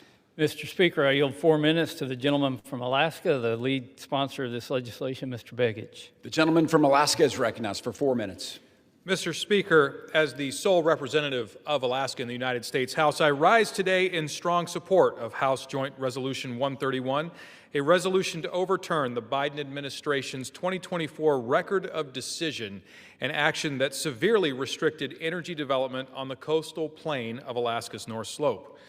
For Alaskans, this issue is foundational economically, strategically, and culturally. The 1002 area of ANWR, the coastal plain, is the most studied piece of land in Alaska and one of the most resource-rich energy basins in North America. Congress set this area aside specifically because of its oil and gas potential, and Congress has twice mandated that it be leased for energy development. Yet, in December 2024, in the final days of the outgoing administration, the Interior Department issued a new record of decision that made only 400,000 acres available, a mere 25% of the legally designated coastal plain, effectively shutting down 1.16 million acres that Congress expressly told the department to lease. That record of decision ignored Congress. It ignored the statutory mandate in the Tax Cuts and Jobs Act, and it ignored the voices of the people who actually live on Alaska's North Slope. Thanks to a request from Alaska's delegation, the Government Accountability Office issued a legal opinion on August 25th confirming that this 2024 record of decision is a rule under the Congressional Review Act. That opinion, printed in the Congressional Record in September, triggered the CRA window that allows Congress to act today, and Congress must act, because Alaskans have spoken clearly and they've spoken loudly. The North Slope and Inupiat leadership, including the Arctic Slope Regional Corporation, the North Slope Borough, and the Inupiat community of the Arctic Slope, have consistently supported responsible development in the 1002 area of our North Slope. For decades, they have supported balanced development because they know how vital it is to sustain their communities, maintain their way of life, and fund essential public services.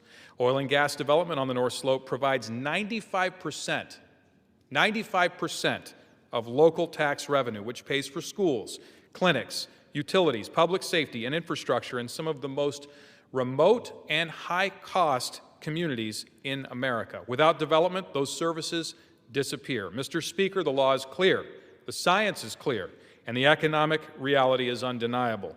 The U.S. Geological Survey estimates the coastal plain contains 10.4 billion barrels of recoverable oil, a resource that can strengthen America's energy security at a time when geopolitical instability is rising and global energy demand is surging. President Trump recognized this on day one, issuing Executive Order 14153, unleashing Alaska's extraordinary resource potential, directing the Secretary of the Interior to restore the lawful 2020 framework. And the Bureau of Land Management is already implementing that directive, working to reinstate the 2020 record of decision and moving forward with the 4 statutorily required lease sales mandated by the American Working Families Tax Cut. But unless we disapprove of the 2024 ROD today, regulatory whiplash will continue. Investment will remain frozen, and local communities will shoulder the burden of federal indecision.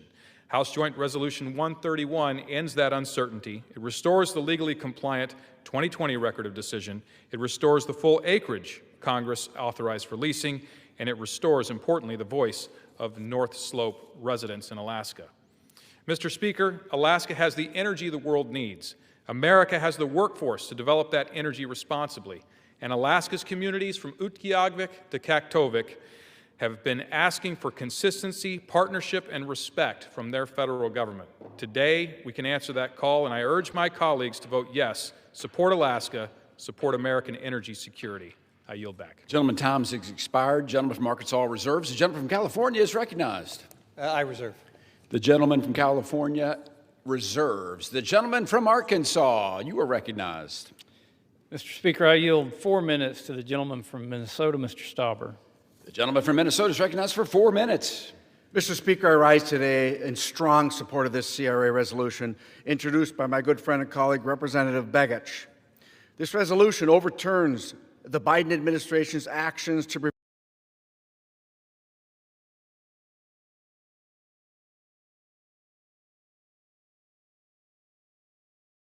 prevent the great people of Alaska from accessing and responsibly developing their abundant oil and gas resources on the North Slope.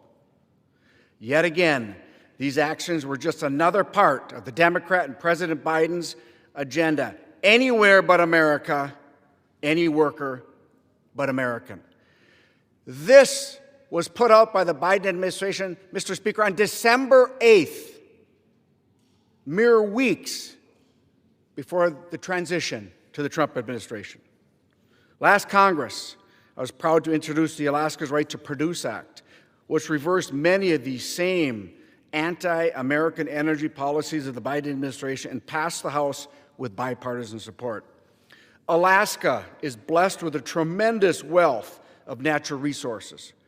In fact, when Alaska was admitted to the Union, there was a specific condition laid out that the new state would develop these abundant natural resources for the benefit of all Alaskans and all Americans.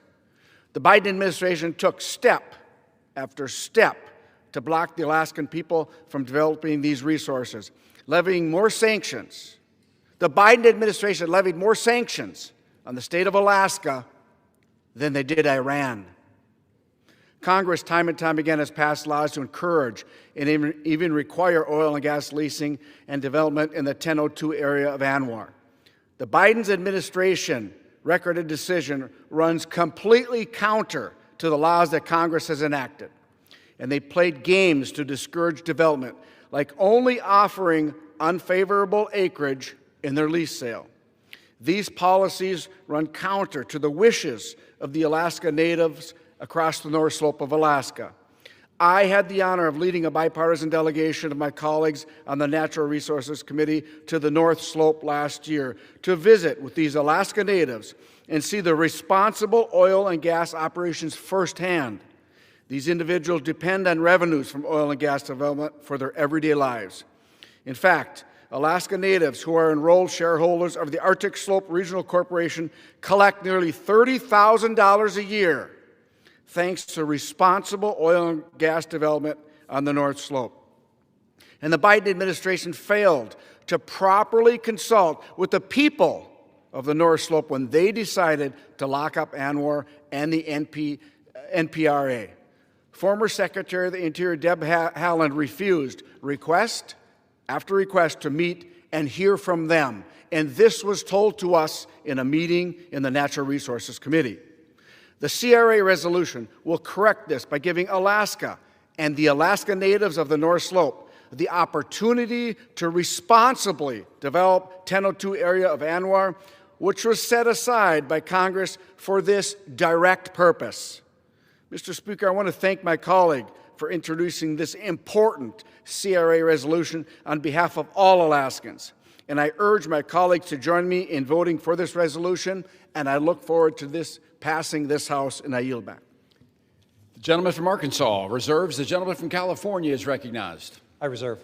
The gentleman from California reserves. The gentleman from Arkansas. Mr. Speaker, I have no further requests for time. I'm prepared to close and reserve the balance of my time. Gentleman is prepared to close and reserves the balance of his time. The gentleman from California. Thank you, Mr. Speaker. So in closing, I strongly oppose this resolution. It would open up ecologically sensitive, culturally important, and incredibly remote regions of the Arctic to oil and gas drilling. Drilling proponents have grossly overstated how much oil industry interest there is in drilling in the coastal plain of the Arctic Refuge. The Arctic is an extremely remote and harsh environment, requiring specialized equipment and infrastructure, making it one of the costliest places to drill in the entire world. There have been multiple lease sales held in the Arctic National Wildlife Refuge, which I want to emphasize is a wildlife refuge. And still, no legitimate oil and gas company currently holds a lease there. Even during President Trump's first term, no oil and gas company kept their leases. In fact, a recent report from Taxpayers for Common Sense outlined the lack of economic viability for any oil and gas development there, citing astronomically high costs in this remote region. So let me be clear. House Republicans' actions today will do absolutely nothing to lower your energy bills, but it will allow for the sell-off of some of our most special and sacred public lands. And that's why I oppose H.J. Res. 131 and all of the CRA resolutions on the floor today. I urge my colleagues to join me in voting no, and I yield the balance of my time. The gentleman from California has yielded. The gentleman from Arkansas is recognized. Mr. Speaker, I thank my colleagues for supporting this critical legislation and engaging in this meaningful discussion. Before I close, I want to highlight another statement from Director Levitt, which he offered during a Resource Committee hearing last Congress. Mr. Stauber, in his testimony, talked about how the locals in the area just wished someone would listen to them. But Director Levitt said this, and I quote, "Had the administration acted according to the Indian Reorganization Act or its own orders, its leadership and staff would have made allowance for the fact that the Inupiat community of the Arctic Slope, or the ICAS, alongside many other North Slope tribes and entities like the native village of Kaktovik, Voice of the Arctic Inupiat, Arctic Slope Regional Corporation, and more, have a long history of supporting responsible resource development projects in ANWR. The Voice of the Arctic Inupiat, of which ICAS is a member, has a standing resolution supporting the responsible exploration and development of the 102 area of ANWR," end quote. H.J. Res. 131 responds to the wishes of the local people who call ANWR home and unleashes the region's bountiful natural resources for the benefit of U.S. energy security and the economic well-being of local communities. I again urge my colleagues to support this legislation, and I yield back the balance of my time. Gentleman from Arkansas yields back. All time for debate has expired pursuant to House Resolution 879. This previous question is ordered on the joint resolution. The question is on engrossment and third reading of the joint resolution. All those in favor, please signify by saying aye. Opposed, say no. The ayes have it. The clerk will proceed with third reading. Joint resolution providing for congressional disapproval under Chapter 8 of Title 5 United States Code of the rules submitted by the Bureau of Land Management relating to Coastal Plain Oil and Gas Leasing Program, record of decision. The question is on passage of the joint resolution. Those in favor, please signify by saying aye. Opposed, say no. The ayes have it. The joint resolution is.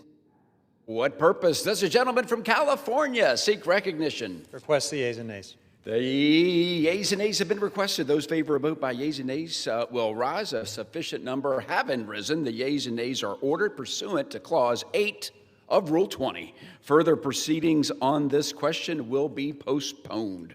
For what purpose does the gentleman from Arkansas, Mr. Westerman, seek recognition? Mr. Speaker, pursuant to House Resolution 879, I call up S.J. Res. 80 and ask for its immediate consideration in the House. The clerk will report the title of the joint resolution. Senate Joint Resolution 80, Joint Resolution providing for congressional disapproval under Chapter 8 of Title 5 United States Code of the rules submitted by the Bureau of Land Management relating to National Petroleum Reserve in Alaska Integrated Activity Plan, record of decision. Pursuant to House Resolution 879, the joint resolution is considered read. The joint resolution shall be debatable for 1 hour, equally divided and controlled by the chair and ranking minority member of the Committee on Natural Resources or their respective designees. The gentleman from Arkansas, Mr. Westerman, and the gentleman from California, Mr. Huffman, will each control 30 minutes. The chair now recognizes the gentleman from Arkansas, Mr. Westerman. Mr. Speaker, I ask unanimous consent that all members have 5 legislative days to revise and extend their remarks and to include extraneous material on S.J. Res. 80. Without objection. Mr. Speaker, I yield myself such time as I may consume. The gentleman is recognized. I rise today in support of S.J. Res. 80, which repeals the Biden administration's 2022 Integrated Activity Plan, or IAP, for the National Petroleum Reserve in Alaska, also known as the NPRA. Under the Naval Petroleum Reserves Production Act of 1976, the approximately 23 million acre NPRA was designated by Congress due to its vast energy resources. In 1980, Congress amended the act and directed the Secretary of the Interior to conduct, quote, an expeditious program of competitive leasing of oil and gas in the National Petroleum Reserve in Alaska, end quote. In 2020, in President Trump's first administration, the Bureau of Land Management released its IEP for the NPRA. The 2020 IEP listened to local voices and opened up access to over 18.5 million acres of the NPRA for oil and gas leasing. Over 13 million acres were made available for new infrastructure development. Nuggeruk Harcherek, president of the Voice of the Arctic Inupiat, stated in a September 2023 Natural Resources Committee hearing that, quote, we also felt heard when BLM released an NPRA integrated activity plan in June 2020 that considered the interest of our communities, including future community infrastructure needs, end quote. The IEP outlining management activities for the natural resources throughout the NPRA was thoughtfully crafted by the first Trump administration, taking into account the voices of local indigenous tribal communities. Regrettably, in 2022, the Biden administration placed the 2020 IEP with a new one, reducing the available acreage for oil and gas leasing by 37% and reducing areas available to infrastructure by over 2.3 million acres. In November 2023, during another hearing on the matter, we heard from Commissioner John Boyle of the Alaska Department of Natural Resources, who expressed concerns about the Biden administration's NPRA rulemaking process. And again, I quote, the process to date has been confusingly deficient as the Bureau of Land Management has scheduled and canceled public meetings on short notice, avoided consultation obligations, and attempted to avoid procedural safeguards that are meant to keep rulemakings of enormous public cost and consequence from being hastily and arbitrarily implemented. Neither comprehensive environmental nor economic reviews have been completed for a proposal that will dramatically change environmental and economic management in what may be the largest federal petroleum asset in the country, end quote. In that same hearing, Mr. Hartrex shared, again, I quote, "This decision, coupled with further protections for MPRA, will undoubtedly shrink the economic opportunities available to the North Slope. It virtually guarantees to set us back on our journey towards self-determination by requiring further reliance on the federal and state government to provide for the basic needs of the people on the North Slope," end quote. Ultimately, the Biden administration stymied energy production within the MPRA and failed to offer leases in a manner that would boost revenue and provide economic stability to the region and the state. The most recent lease sale in the MPRA took place in 2019 when the BLM leased over 1 million acres, generating more than $11 million, including roughly $5.6 million for the state of Alaska. Revenue from developing these resources is essential to livelihoods of all Alaskans. For example, in FY 2022, Alaskan oil and natural gas production, largely driven by the consequences of the pro-energy policies of the first Trump administration, generated $4.5 billion in state and local revenue and supported over 69,250 direct and indirect jobs. Alaska's role as a leader in unleashing American energy dominance will continue. In the Working Families Tax Cut Law, Congress highlighted the importance of the MPRA and required 5 lease sales to be held in the area over the next 10 years. To ensure our energy independence, we must unleash American energy and ensure access to our own resources here at home. This legislation is an important step in doing just that. I thank Representative Begich and Senator Sullivan for their work to bring SJ Res 80 to the House floor so we can nullify yet another misguided Biden-era action and take another step to put our nation's energy policy back on the right track. I reserve the balance of my time. The gentleman from Arkansas reserves. Gentleman from California, you're recognized. Thank you, Mr. Speaker. I oppose SJ Res 80, which would overturn the BLM's 2022 Integrated Activity Plan Record of Decision for the National Petroleum Reserve Alaska, more commonly referred to as NPRA. Now, the name National Petroleum Reserve is more than a little misleading. This is not some industrial sacrifice zone. It's not some untapped oil field just waiting to be developed. On the contrary, the NPRA is the largest contiguous unit of public lands in the United States. It spans 23 million acres, and this area of the Western Arctic is home to a diverse ecosystem where iconic species like wolves, polar bears, and caribou roam, and beluga and bowhead whales shelter in its coastal waters. Millions of migratory birds rely on this intact landscape and critical waters and wetlands that are the NPRA. The legislation before us today would withdraw a smart and well thought out plan to balance conservation and development in the NPRA. The 2022 NPRA plan was developed over more than a decade of engagement with a variety of stakeholders, scientists, experts, indigenous communities, NGOs, and industry. It aimed to limit the disruption and ecological harm from existing oil and gas development while also designating special areas to protect habitat for the many species that call this amazing place home. I respect that there are a variety of views on how to manage our nation's public lands, but it won't be possible for future administrations to incorporate feedback and comments on proposed actions in the NPRA if Congress approves the resolution before us today. The CRA, as we've said several times in the course of this debate, is a blunt instrument. It would prevent BLM from ever issuing a substantially similar replacement, and so this path would strip local land managers of the ability to respond to on-the-ground changes and needs for the future of the NPRA. My friends across the aisle, you don't need to do this. There are already processes in place for administrations to propose new management decisions if you don't like this plan. And the Trump administration is doing just that already, pursuing updates to the land management plans that we've been debating here using these standard inclusive mechanisms that allow for public input. Interior Secretary Burgum withdrew conservation protections for the NPRA in July. And just last week, the Interior Department finalized a new rule that overturned the previous plan.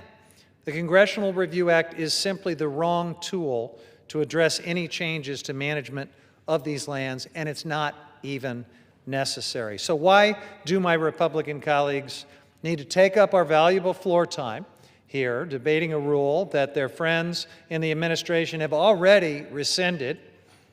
They just returned from a 53-day taxpayer-funded vacation, canceled 5 weeks of votes, and still have a long to-do list before the end of the year. That list, I hope, includes figuring out how to avoid another government shutdown in January. But you may wonder if my colleagues are spending time on polluter giveaways to maybe distract from something. Maybe something like the fact that President Trump has been mentioned more than 1,000 times in the Epstein emails. President Trump and House Republicans continue to push their drill baby drill agenda, even though it makes no sense for people, for the planet, or for our pocketbooks. I urge my colleagues to vote no on this distraction, this H.J. Res. 80, and I reserve the balance of my time. The gentleman from California reserves. The gentleman from Arkansas is recognized. Mr. Speaker, I would just like to point out that while the current administration did recently rescind the 2024 rule this month, passage of a CRA is still necessary to prevent a future administration from, again, weaponizing IEPs similar to this one that ignore congressional intent. And by replacing the 2022 IEP, BLM wouldn't be left in limbo. They would revert back to the initial IEP finalized under the first Trump administration, which did take into account Native tribal voices and is consistent with the requirements included in the Tax Cut and Jobs Act. With that, I yield 5 minutes to the gentleman from Alaska, the lead sponsor of the House companion to this legislation, Mr. Begich. The gentleman from Alaska is recognized for 5 minutes. Mr. Speaker, I rise today in strong support of Senate Joint Resolution 80, legislation to disapprove the Bureau of Land Management's 2022 Integrated Activity Plan for the National Petroleum Reserve in Alaska. Let me be very clear. This is not an abstract policy debate for the people of Alaska. This is about whether the federal government will honor both the law and its commitments to the people who call Alaska home, and whether America will choose energy independence over energy uncertainty. The National Petroleum Reserve in Alaska, an area the size of Indiana, was set aside more than a century ago to ensure the United States had a strategic domestic energy supply. Congress reaffirmed that purpose in the Naval Petroleum Reserve's Production Act, directing the Secretary of the Interior to conduct a, quote, expeditious program of competitive leasing in the NPRA. But the 2022 Integrated Activity Plan, issued in the final stretch of the last administration, turned that congressional mandate on its head. It shut the door on 48% of the reserve, reducing available acreage from 18.6 million acres to just 11.8 million acres, and restricted infrastructure corridors across millions more. In effect, the plan attempted to create a wilderness area in a petroleum reserve, and it did so without listening to the people who actually live there. Alaska is asking us to act. The Inupiat people who live in the area have spoken, and they could not have been clearer. Through the North Slope Regional Trilateral, the Inupiat Community of the Arctic Slope, the North Slope Borough, and the Arctic Slope Regional Corporation, we have heard that the Biden administration's 2022 plan imposed, quote, sweeping restrictions that curtail responsible development, undermine congressional intent, and disregard the well-being of the people who depend on these lands for both subsistence and livelihoods, end quote. These communities are located in an area nearly the size of Minnesota with no highway connections, extreme transportation costs, and a cost of living among the highest in the nation. Oil and gas development funds their schools, their public safety, their utilities, their clinics, basic services that most Americans assume their local government can provide. But on the North Slope, that stability exists because responsible development exists, and we have a duty to ensure that it continues. Alaska's business community stands with them. The Alaska Support Industry Alliance, representing 547 companies and 35,000 Alaskan workers, warned that the 2022 plan jeopardizes the jobs and investment their families depend on. National organizations from the National Federation of Independent Businesses to the American Exploration and Production Council to the American Petroleum Institute have also voiced their support for reversing this restrictive rule. And the administration itself has made clear that restoring access to the NPRA is a priority. President Trump's Executive Order 14153, Unleashing Alaska's Extraordinary Resource Potential, directs the Secretary of the Interior to review and rescind the 2022 decision and reestablish a balanced framework consistent with the 2020 plan. This statement of administration policy strongly supports this resolution. Mr. Speaker, Alaska is ready to power America. We are ready to help lower energy costs for families and small businesses. We are ready to strengthen national security by reducing our reliance on foreign nations. And the people who live in Alaska's far north, the people whose ancestors have called the region home for 10,000 years, are asking us to restore the balanced, lawful management framework that they helped shape. Senate Joint Resolution 80 does exactly that. It restores congressional intent. It restores certainty for Alaska's communities. It restores America's strategic energy reserve. I urge my colleagues to join me in supporting Senate Joint Resolution 80, to stand with Alaska, to stand with energy workers, with the Inupiat people of the North Slope, and with an American future grounded in abundant, affordable, secure energy. And with that, I yield back. The gentleman from Arkansas. Mr. Speaker, I ask unanimous consent to submit a letter for the record from the Inupiat community of the Arctic Slope, ICAS, the North Slope Borough, and the Arctic Slope Regional Corporation, ASRC, that specifically states BLM failed to engage in meaningful government-to-government consultation with ASRC, the borough, and ICAS. This omission contradicts federal consultation requirements and disregards the voices of the very communities most affected. Our leadership has consistently raised concerns about this process and its outcome, yet those concerns were ignored. Without objection, the gentleman from California, the gentleman reserves, gentleman from Arkansas reserved, gentleman from California. Thank you, Mr. Speaker. So again, the plan that this resolution targets for disapproval is not in place. It has been rescinded by the Trump administration. If ever there's a case for a misapplication of the CRA, it would be this right here. But I think, Mr. Speaker, it's an important time for us to step back and consider why using a CRA for any, frankly, public land management plan, but certainly for one that's already been rescinded, is just a recipe for uncertainty and conflict and litigation. Nearly a third of our nation's landmass, 640 million acres, is managed by the federal government. The Forest Service manages 193 million acres. BLM manages 244 million, and in addition to 713 million acres of federal minerals.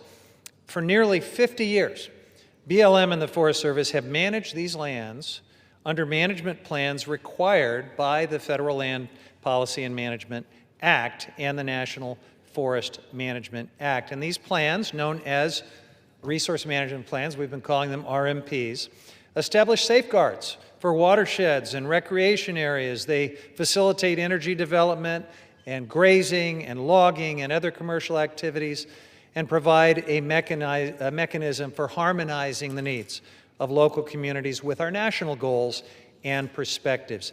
Now, just a few months ago, we debated some other CRA resolutions targeting management plans, and we explained at that time how unprecedented that was. We still don't know the extent of chaos that is going to result from these actions that have already been taken, but we do know this. Under the CRA, rules, and rules is a technical term of art here, normally cannot go into effect unless they are submitted for congressional review. Now here's the problem. BLM and the Forest Service have never considered RMPs to be rules that they would submit to Congress. They've just never done that, and that's long been the case under both Democratic and Republican precedents. with precedents being set by those presidents. Now that Congress has decided, apparently, to disapprove of individual RMPs, what does that mean for every other plan that is in place that wasn't submitted to Congress? What does that mean for the small businesses, the local communities, and other public land stakeholders who depend on a stable and predictable land use planning process? If the validity of these land use plans is challenged, then leases, permits, and other authorizations that depend on those plans could be called into question. This is already creating uncertainty and delays, making it nearly impossible for new projects to proceed on time. And here are a couple of examples for consideration. What would happen to the White River Oil and Gas Resource Management Plan Amendment in Colorado, which authorizes 15,000 oil and gas wells? What about the Rosemont Copper Plan Amendment for Forest Service lands in Arizona, approving a 5,000-acre open pit mine in the Coronado National Forest? Or the Gateway West, Trans-West Express, and Gateway South RMP amendments for 3 transmission lines through Wyoming, Idaho, Nevada, and Utah. Does Interior now need to go back and submit all of those RMP amendments to Congress for approval under this new Republican interpretation of the CRA? Is Congress prepared to take on day-to-day management of public lands and minerals thousands of miles from Washington, D.C.? I don't think so. But I am not the only one who has concerns about this treadmill of litigation and conflict and uncertainty that is being created here. Let me read a quote from Kathleen Sagama, President Trump's first nominee for director of BLM. And she said, quote, "There are some additional legal risks that can arise from the CRA. It's uncharted ground. And if not used wisely, there could be some legal risks introduced and some bad legal precedents." Just a few months ago, the House passed several other CRA resolutions overturning land management plans. As we said at the time, that it was unprecedented. These resolutions before us continue to chart unprecedented ground, and I don't think anyone, including my colleagues across the aisle, have thought a heck of a lot about where it leads. I reserve the balance of my time.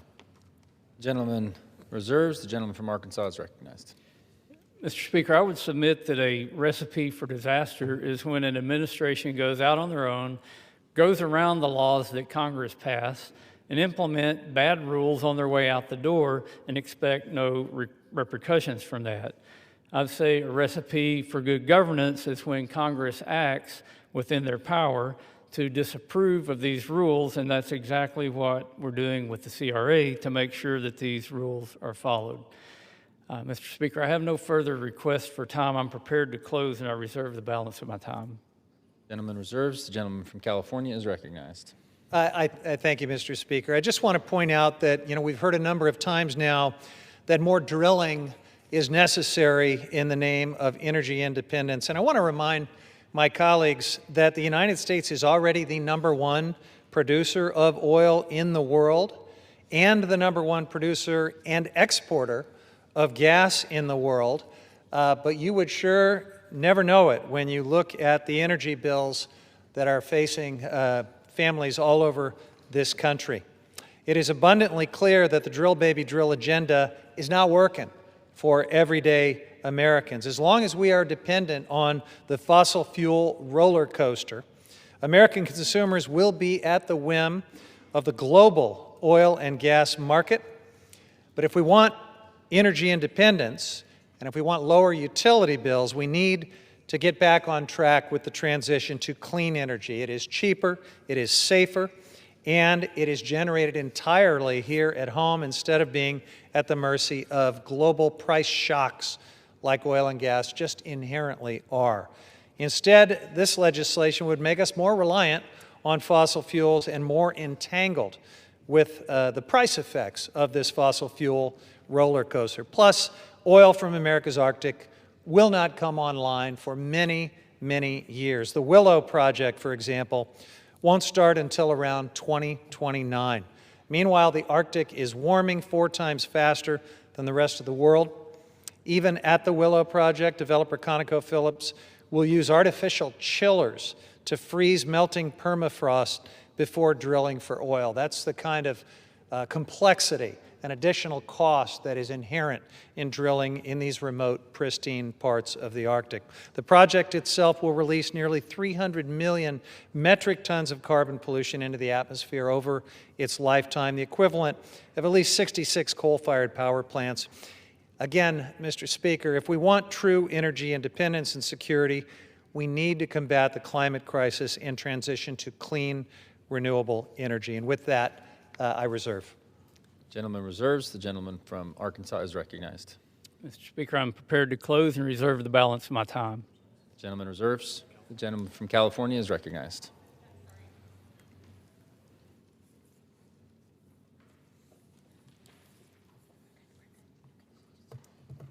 Yeah, Mr. Speaker, if you could bear with me for one moment. Yes. Here it is. This is just excellent staff work, Mr. Speaker.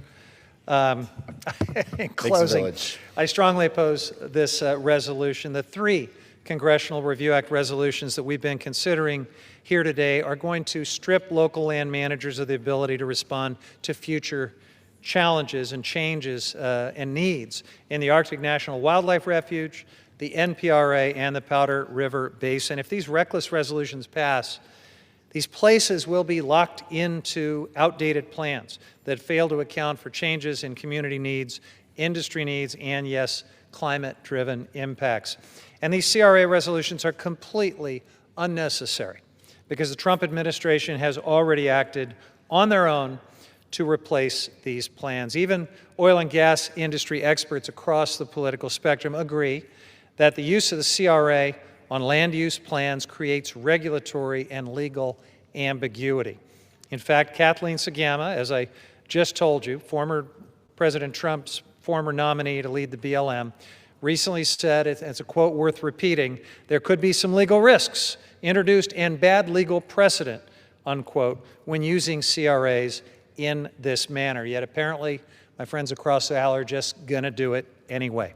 Now, Sagama led the Western Energy Alliance, an oil and gas industry trade association. She testified before the House Natural Resource Majority many times. This misuse of the CRA will create regulatory chaos for everyone, including the industry. So I ask my colleagues across the aisle, why pursue it?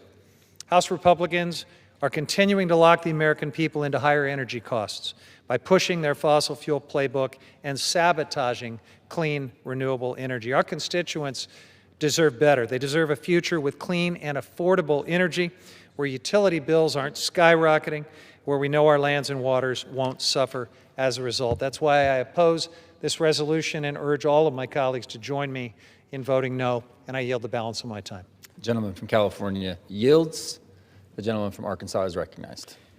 Mr. Speaker, it's been stated that gas and energy prices won't be reduced by passing this CRA, and I contend that they will, because overturning these rules would incentivize much-needed investment throughout the state or the entire North Slope.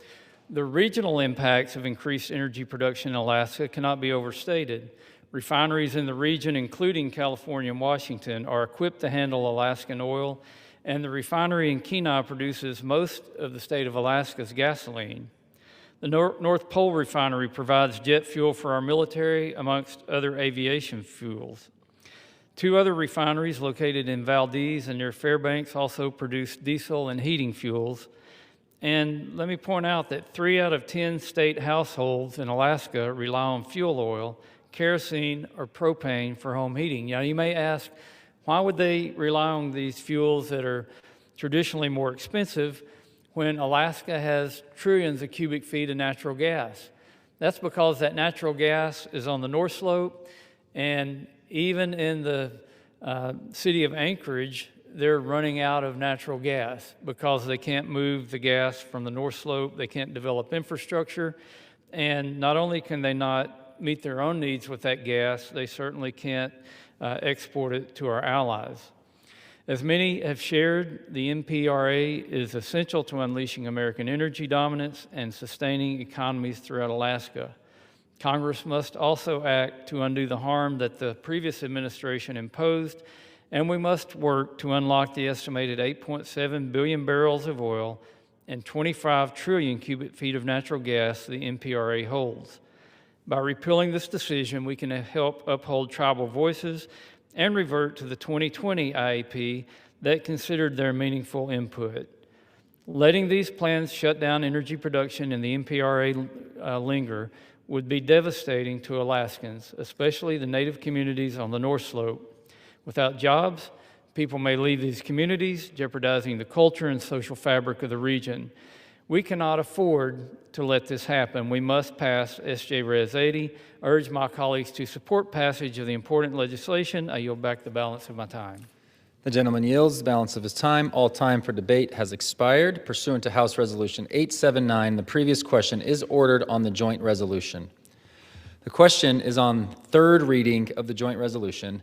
Those in favor say aye. Those opposed, no.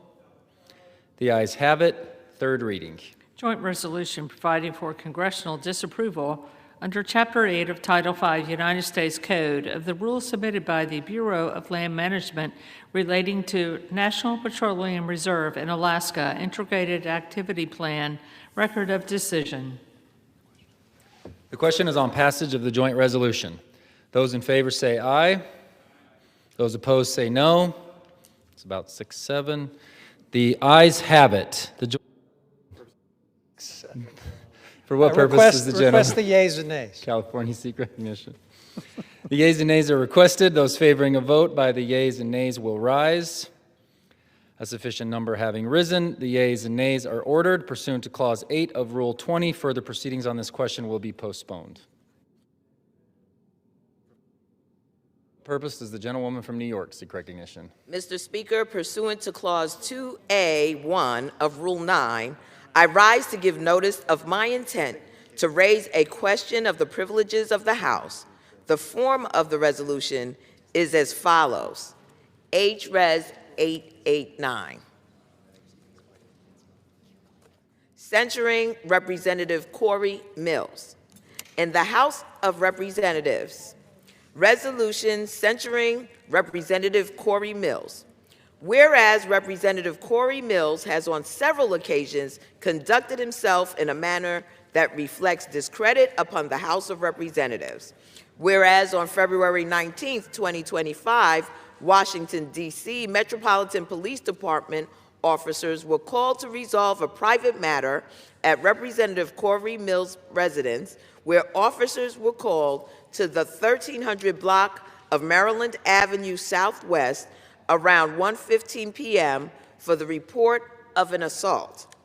Whereas police reports obtained by NBC4 Washington confirmed that the Washington, D.C. Metropolitan Police Department was investigating Representative Corey Mills for an alleged assault of a 27-year-old woman that took place on February 19, 2025 at the residence of Representative Corey Mills.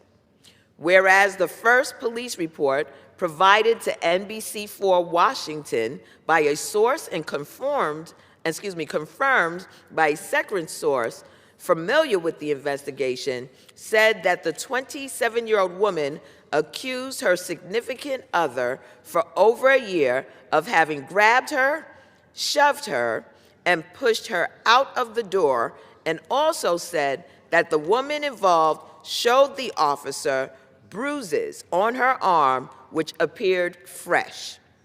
And whereas NBC4 Washington also reported that the Metropolitan Police Department identified Representative Corey Mills as the significant other of the alleged victim of assault, which alleged victim was a 27-year-old woman who was not the wife of Representative Corey Mills, and that the alleged victim let officers hear Subject 1, now identified by MPD as Mills, instruct her to lie about the origin of her bruises.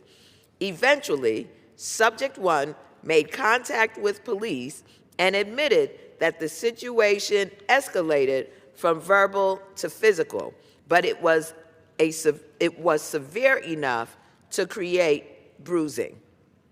Whereas on February 21st, 2025, the Washington Post also confirmed 2 D.C. police officers said that the alleged victim of assault initially told a 9/11 operator and police that she had been assaulted, and that officers said she also had what seemed to be visible injuries, and that while a supervisor initially classified the offense internally as a family disturbance, police commanders later learned of the incident, reviewed the reports and body camera footage from the responding officers, and reclassified the case as a domestic violence assault. Whereas on February 21st, 2025, NBC4 Washington also reported that the Metropolitan Police Department determined that probable cause to arrest Representative Corey Mills for misdemeanor assault existed and sent an arrest warrant for Representative Corey Mills to the United States Attorney's Office for the District of Columbia. However, then acting United States Attorney for the District of Columbia, Ed Martin, refused to sign the arrest warrant for Representative Corey Mills and instead returned the case to the Metropolitan Police Department for further investigation. Whereas on July 14th, 2025, a different former romantic partner of Representative Corey Mills, who was apparently in a relationship with Representative Mills from November 2021 to February 2025, reported to authorities in Florida that Representative Mills threatened to release nude images and other intimate videos of her and threatened to harm her future romantic partners in retaliation for her decision to end a relationship with Representative Mills after seeing the public reports described above concerning the alleged February 2025 physical assault. Whereas on October 14, 2025, the Circuit Court of the 3rd Judicial Circuit in Columbia County, Florida, issued a final judgment of injunction for protection against dating violence against Representative Corey Mills, based on a finding that his former romantic partner was a victim of dating violence or had reasonable cause to believe she was in imminent danger of becoming a victim of an act of dating violence. Whereas in August of 2024, the Office of Congressional Conduct adopted and transmitted to the Committee on Ethics of the House of Representatives a report indicating that there was substantial reason to believe that Representative Corey Mills may have omitted or misrepresented required information in his financial disclosure statements, accepting excessive contributions to his campaign committee in the form of personal loans and contributions that may not have derived from Representative Corey Mills' personal funds entered into, held, or enjoyed contracts with federal agencies while he was a member of Congress, and may have accepted through his campaign committee in-kind contributions or other contributions not lawfully made. Whereas individuals who served with Representative Corey Mills have called into question the veracity of the account of events which formed the basis of a recommendation that Representative Corey Mills receive an award of a Bronze Star bestowed in 2021 for his service under enemy fire in Iraq in 2003. Whereas in August of 2024, Representative Corey Mills provided the Daytona Beach News with documents purporting to prove that he earned a Bronze Star with heroism, including a Department of the Army Form 638 recommending Representative Corey Mills for a Bronze Star, which includes a signature from then Army Brigadier Commander Arnold N. Gordon Bray. However, retired Brigadier General Bray told the Daytona Beach News Journal in August of 2024 that he did not sign a Bronze Star recommendation for Representative Corey Mills. Whereas 5 people who served with Representative Corey Mills, including 2 men who were reported as having been personally saved by Representative Corey Mills at great risk to his own life as a basis for the recommendation for his Bronze Star in the Department of the Army Form 638, disputed that Representative Corey Mills was involved in their rescue or provided life-saving care. Whereas 1 private first class cited as having been involved in one of the listed achievements on Representative Corey Mills' Army Form 638, recommending him for a Bronze Star, denied that Representative Corey Mills provided him any aid, and also denied that his injuries were life-threatening. Whereas 1 sergeant cited as having been involved in one of the listed achievements on Representative Corey Mills' Army Form 638, recommending him for a Bronze Star, called the account a fabrication and claimed that he was not involved in any claims that Corey Mills makes about me. And whereas despite the numerous available contradictions of the accounts forming the basis of the recommendation for his Bronze Star, Representative Corey Mills described the legitimate factual disputes raised by individuals he purportedly served with and rescued as, quote, slander and defamation, end quote, in a statement at the Daytona Beach News Journal. Now, therefore, be it resolved that Representative Corey Mills be censured. Representative Corey Mills forthwith presents himself in the well of the House of Representatives for the pronouncement of censure, and Representative Corey Mills be censured with public reading of this resolution by the Speaker, and Representative Corey Mills is hereby removed from the following standing committee of the House of Representatives, the Committee on Armed Services. Under Rule 9, a resolution offered from the floor by a member other than the majority leader or the minority leader as a question of the privileges of the House has immediate precedent only at a time designated by the chair within 2 legislative days after the resolution is properly noticed. Pending that designation, the form of the resolution noticed by the gentlewoman from New York will appear in the record at this point. The chair will not at this time determine whether the resolution constitutes a question of privilege. That determination will be made at the time designated for consideration of the resolution. Pursuant to Clause 12A of Rule 1, the chair declares the House in recess subject to the call of the chair.